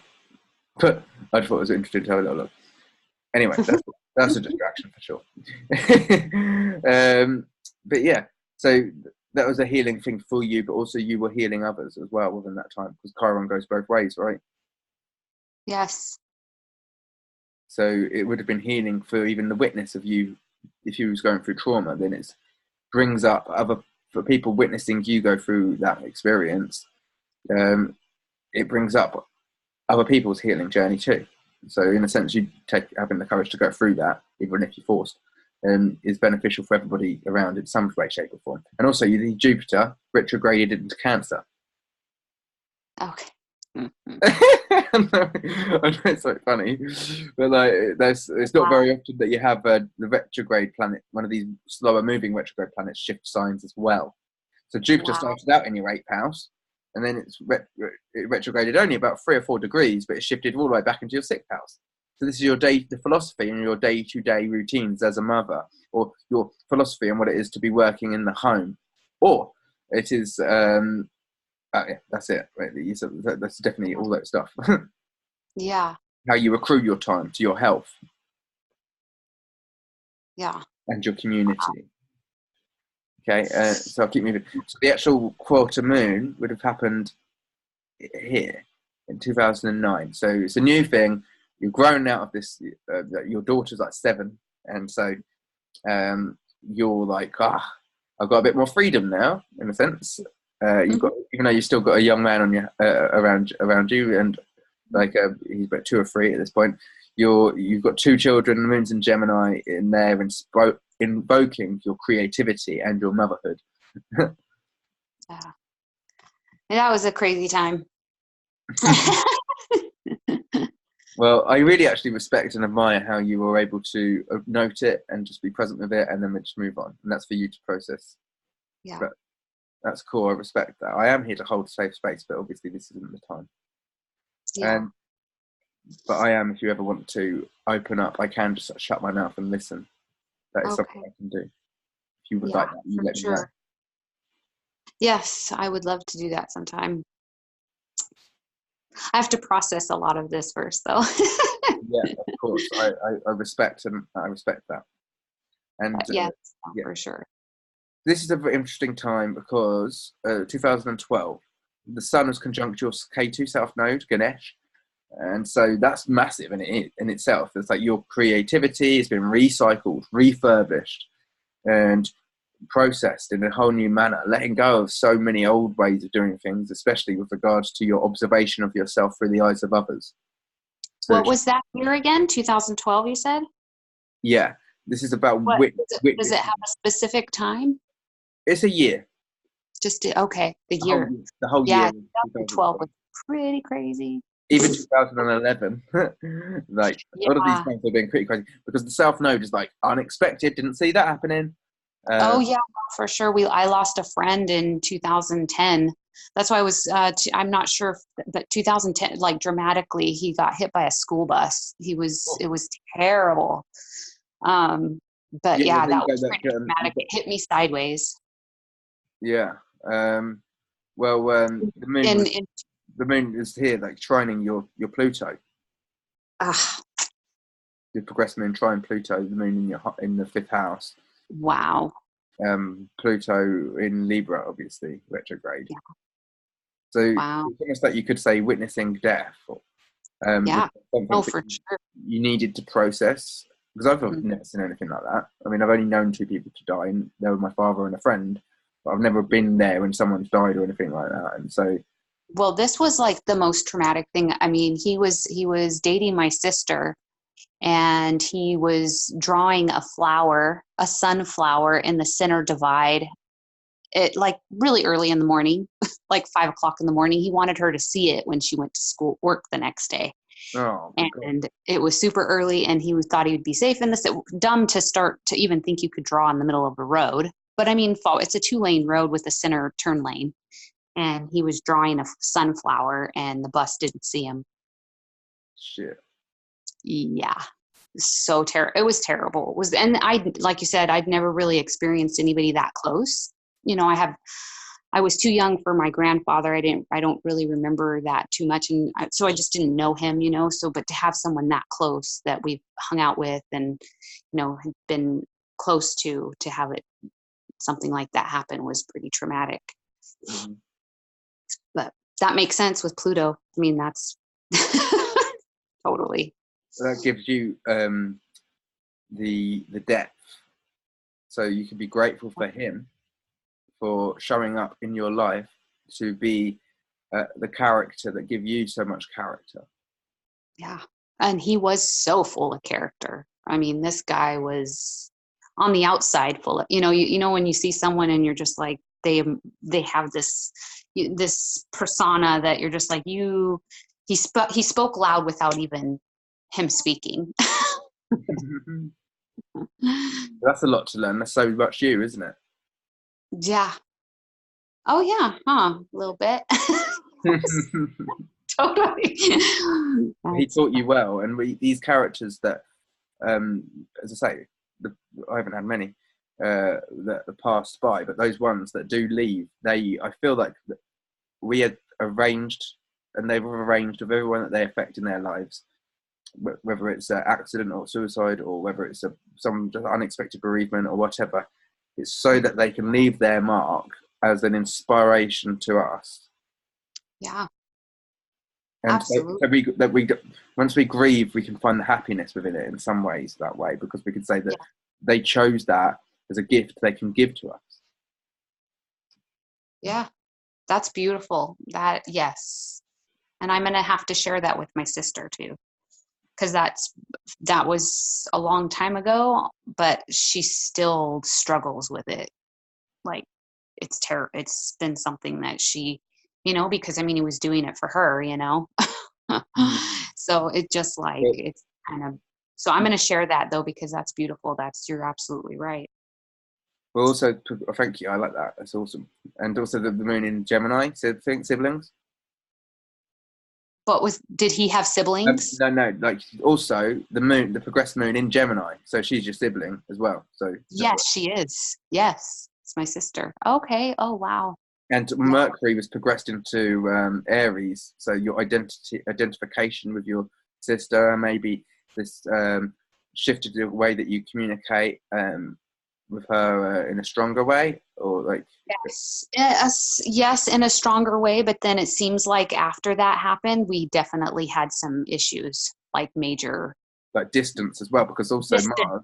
You're absolutely, yes, because it kind of got to a point where it was like, because she was self-destructing. She was using drugs and she went into total complete self-destruct so, and I was trying to like take her from that, this is something, and that was hard. So yeah, no, for sure. Yes. Wow. So, wow. Hmm. So Yeah, that was a crazy time. it's real, isn't it? Oh man. Yeah. And so without like that's worth all the time in a day just to sit with. Yeah. And this is what we're looking at right now. That's that time.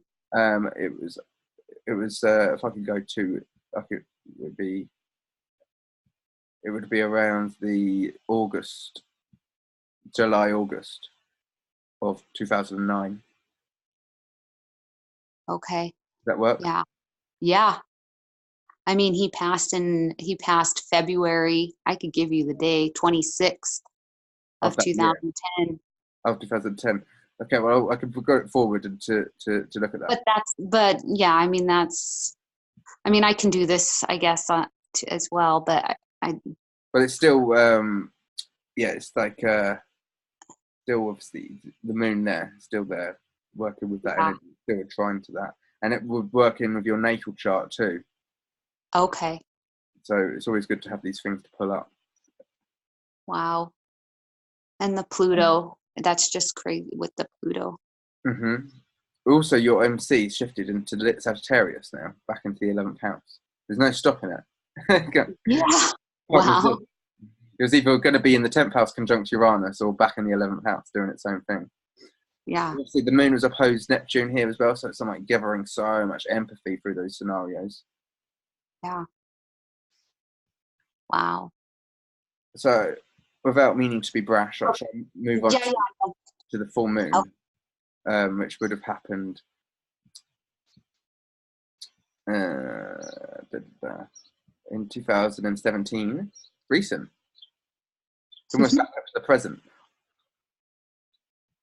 But like, if you ever want to go through any of this with more detail, because things have come up that you want to work with specifically, we can look back at the dates. yeah, actually there is a time, but let's because I can give you those, and I'd like to make sure that, Yeah, like I said, when respect you your watch time. this back, So. that's fine. When you watch this back, then you can write down the dates. It's also, I'm a bit concerned with the video size because it might not be too too big to send. Okay. When I've done it before, I had to do it in 2 videos, 2 separate ones, but then also you can't start a new one until you download it anyway. Okay. But his full moon would have been in Virgo in the 8th house. So it's details of the, obviously that marital status, but also all business partnerships, obviously parenthood, how you're dealing with all this kind of things coming up for reflection and observation in 2017. But it's also about doing things in a new way, taking a new stance on these things in your day-to-day life. Like, hey, I've been doing a mum for fucking years, and so now I'm taking some more time for me. But also obviously not abandoning the old scenarios, but also it's about your mother as well, and so maybe some healing coming up, transformation in this full moon of all of the different details, but the constructs that would have been held throughout time, also able to release them. The sun's still there, and Mars still there, flanking the south node. Mm-hmm. Wow. So you're able to really channel. This is a gift. Like when I worked with Lada, she told me that I'd have my moon in my natal chart conjunct south node makes me like an astrologer of the gods, is what she said. Wow. And so, like, You are. uh, That's so cool. she is astrologer of the astrologers, is the more humble way to put it. I like the way the other one sounds, though. Pretty cool. Got to give it that. It does. I might get a T-shirt of it. Yeah. Some of the dirty looks I get just wearing my any astrology T-shirts around here. It's like, oh, it's insane. But maybe that's my own projection. Hey ho. Yeah. Bit of both. We are reflections. Yeah. There's nothing wrong with a bit of insanity, though. No, there isn't, and that makes it fun. Yeah, it's just about reeling it in at the right times and knowing your audience. Exactly. Mm-hmm. And so that would have been the full moon there. But it's interesting to get to the next couple coming up, because we saw that the last one you got married at, right? And when it got to the quarter, which was your lunar opposition. And so we'll just go through these next few years, which we're going to be surpassing now, and then we'll go back to the present. Okay, so you actually, this is interesting. So now you've got the moon, your progressed moon's conjunct your Pluto. Now, but we get back to that. Isn't that interesting? Yeah, that is. Okay. Wow. Okay. We'll get back to that, but like, this is again like We're talking a lot about Pluto's been coming up a ton. Yeah, like. That's cool. Like we some of us like embrace the Pluto, and some of us some of us don't. And, yeah. But this is obviously about. Yeah. We make it our friend. Like butterfly, obviously, is the Pluto in a sense. But this is about, obviously, you're just talking about this moment. Like it was the moon, obviously, it's about your day-to-day life and your beliefs, about maybe your limitations due to time, because Jupiter's beliefs in the 6th house of your body, like, are you beautiful? Of course, and how you witness and like your scheduling, because Virgo is not just the body; it's also about how we cut things up. Like, and so you might even feel that you've always got more time than you have got, or the opposite. Would that be related to any of the energy work that I'm doing too, like far as like health and everything? Oh yeah, it's about okay. you are like, you're like. You're almost like you're birthing this ability to know that you are able to really help other people with their bodies, and that helps your health too, because you're here to do that work. Oh, yeah. So it's like beneficial for your mind. It's a weight off to know that you're able to help others. It's like that's what helps you. Yes, absolutely. Okay. Mm-hmm. And so that's where you are now, ironically. But the funny thing is that you're coming into. That's also where you met your partner last time, remember? So the life transformational scenario that happened the last time you met your partner there last time, and now is what's going on now. It's like you're birthing this. Yeah, I am good enough, and I am doing it, and I am helping people, and I'm helping me too. So like you're just surrendering to this and like, this is my new soul identity. This is what pampers my soul, and this is really what allows me to birth how I take care of myself and feel at home in who I am, Mm-hmm. in who I am. You know? Yes. Mm. So that's brilliant. And it's also about your I am is your relationship to the world, to the whole world, to philosophy, to everything. So you could really take yourself and your soul urge to boundlessness, like to boundlessness, as we said, exploring Europe or wherever you're called. Yeah. Oh, I love it. powerful. Mm-hmm. And so you would have got married a few Dang.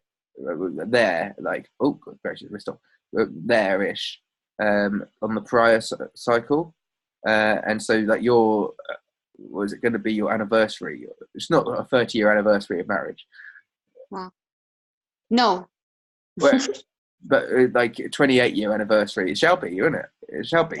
Yeah, it'll be, well, for if you were counting when I actually first met him, yeah. But we didn't get married until 96, so, but yeah. Okay, so once the moon reaches to that space where you got married, though, is in 2021, 2022. Probably, yeah. That And sounds so right. you could see that there's also this massive shift happening for you in this time because your ascendant.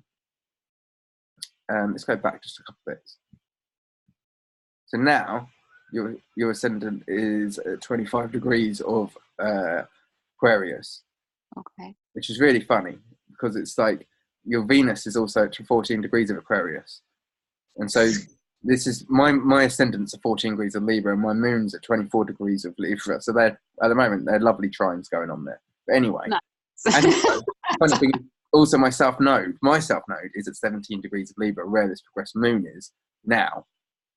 Wow. It's going over. So love that. That is cool. Yeah, and so but anyway, like you see that the moon, 29 degrees of Libra, trine over the next few months, over the next year, is going to start to trine your ascendant, and so you're feeling mothered by the world, by different relationships across the world. You're feeling that you're taken care of and able to be taken care of by these connections that you've established and have continued to milk, not in a horrible, like, but nurture. Don't know why I'm making them out, but Get the nutrition. Yeah, no. yeah. Support. But also, Motherly what you do with milk comes is from like, the nutrition of the milk. yeah, and it's utterly beautiful because, like, I sent you that picture of the cow the other day, didn't I? Funnily, Yes. and so you take that milk to market, and then you sell it as a resource, and so you're able to bring the resources out of the community that you're in relationship and be resourceful with your connections. Awesome. And so the moon's going to go into Scorpio, but the thing is your ascendant's changing as well. So your Scorpio ascendant, as of 2022, I don't know, see what month it changes. I will stop going into the future in a minute, but it's kind of curious, isn't it, a little bit? Yeah, no, for sure. Also, your sun is going to be shifting into Aries, but stop when that happens. I think that, Okay. so boom, that's actually January 2022. That's going to be going on. Okay. Let's Wow. bring this. I mean, obviously, this is all limitless potential. It's just for curiosity there. No, it is. It's super interesting. Wow. That's pretty cool.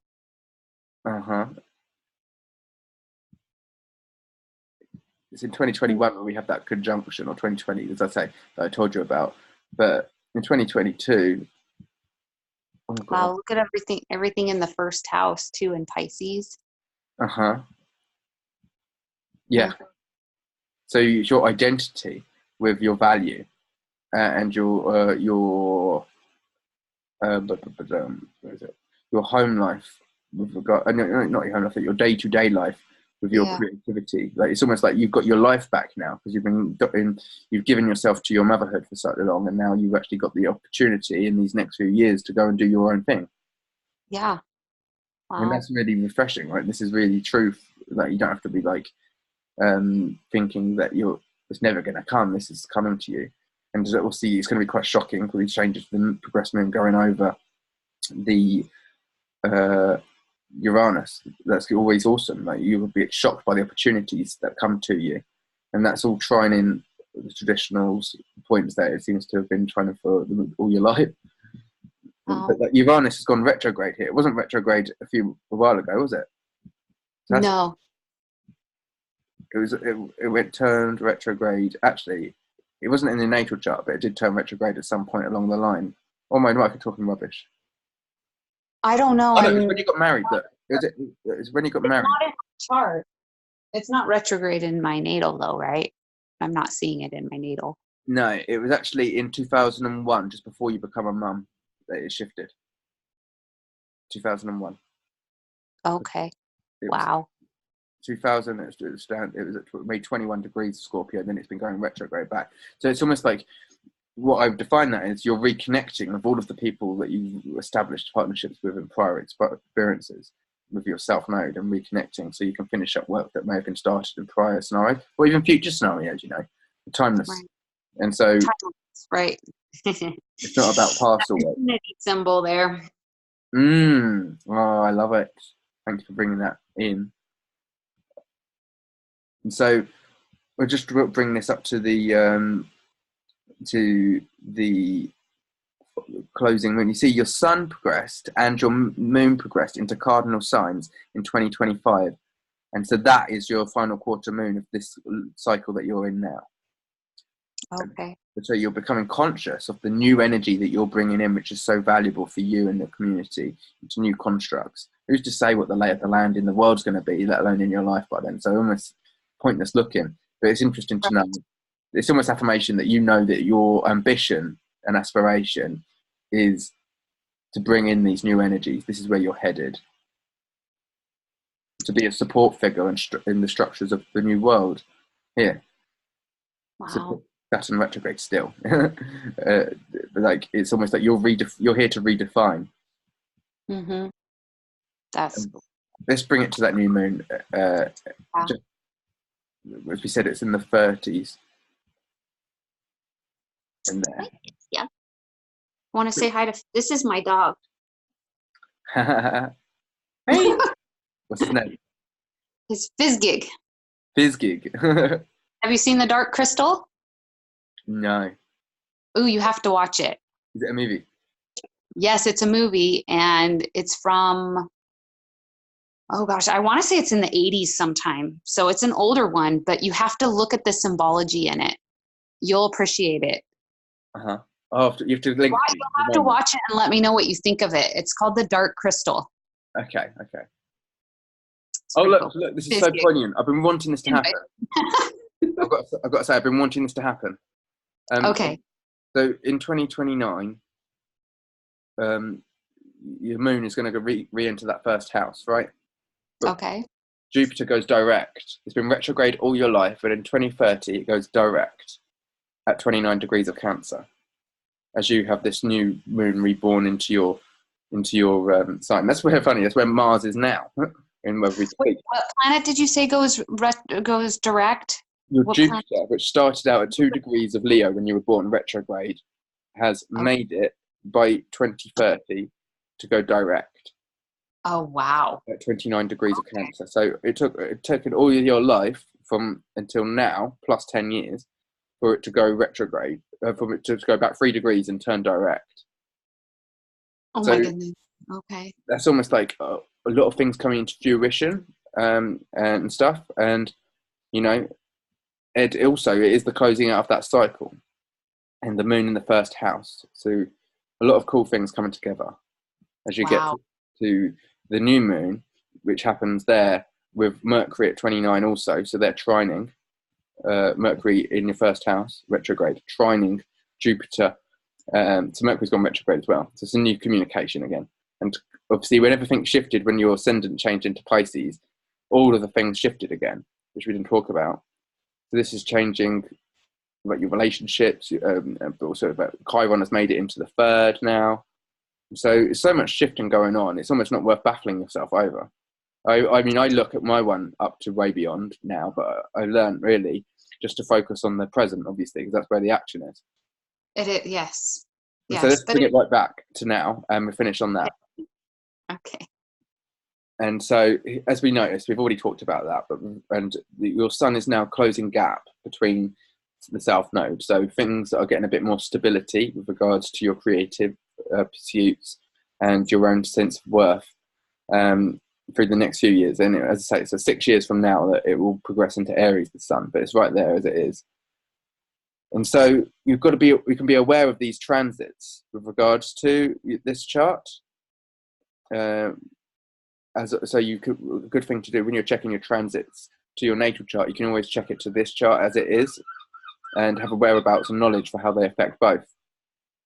Okay. I.e. Venus is actually on your progressed ascendant today. Oh, dang. Okay. Let's put up the transits here on the outside wheel. If I can do that just for a second, if it's not too much, because it's just amazing, isn't it? These little things. Oh my gosh. And so Venus is there. Oh, is that worked? Oh, no, it's not. It's actually in Gemini, pardon me. But it's trining there. Venus is here at 26 of Gemini. Okay. Okay. Now okay. Mad, right? And the moon is trining your Venus, the moon in transit on the outside wheel. Wow. Madness. And Mars conjunct your Jupiter retrograde. So you're able to identify with your philosophy and all of this stuff. Mad, isn't it? Yes, it's beautiful. Right, I've bombarded you and overwhelmed you because I feel that bombardment. Well, I do, but it's okay. I can look back on this and see, re-review it and re-digest everything, because, like you say, I mean, for me, it takes a lot of time. It takes me time to work through everything, Yeah, I mean, there's a lot, as you say. You could spend 10 minutes a day with that each bit. You spend a day, like, watch 10 minutes and reflect upon it for a day, and then come back on it for a little bit and process it at your own time. Yeah, you start to see it different, and different lenses start popping in, and different perspectives, and Well, thank you, because I really intend that this has been obviously interesting. I love connecting with you. Yes, thank you so much, Philip. I really appreciate it. You're absolutely gifted and brilliant in what you do. So keep doing it, please. I shuffled tarot deck and only one card. I was going to see it for a few, but there's no need. This is the only card that come flying out, and this is the only card you need. So that's funny. Yeah. The sun, isn't that the tarot? Isn't that the card that's connected to Aquarius? Well, it's the opposite Aquarius. It's is it? Okay, I thought it was connected to okay, oh my goodness. So cool. Either way, it doesn't matter. Because it's the sun and Leo, and so it's the sun's about to be eclipsed, like, in a couple of days, but the sun rules your 8th house where Jupiter is, and so your natal sun is Aquarian, so, like, it is Aquarius sun, right? So this is about your creativity. It's about your starlight. It's about your rays of consciousness and the way that you've raised yourself, in a sense. Well, thank you so much. I really do appreciate it a ton. Thank you, thank you, thank you. Thank you. And I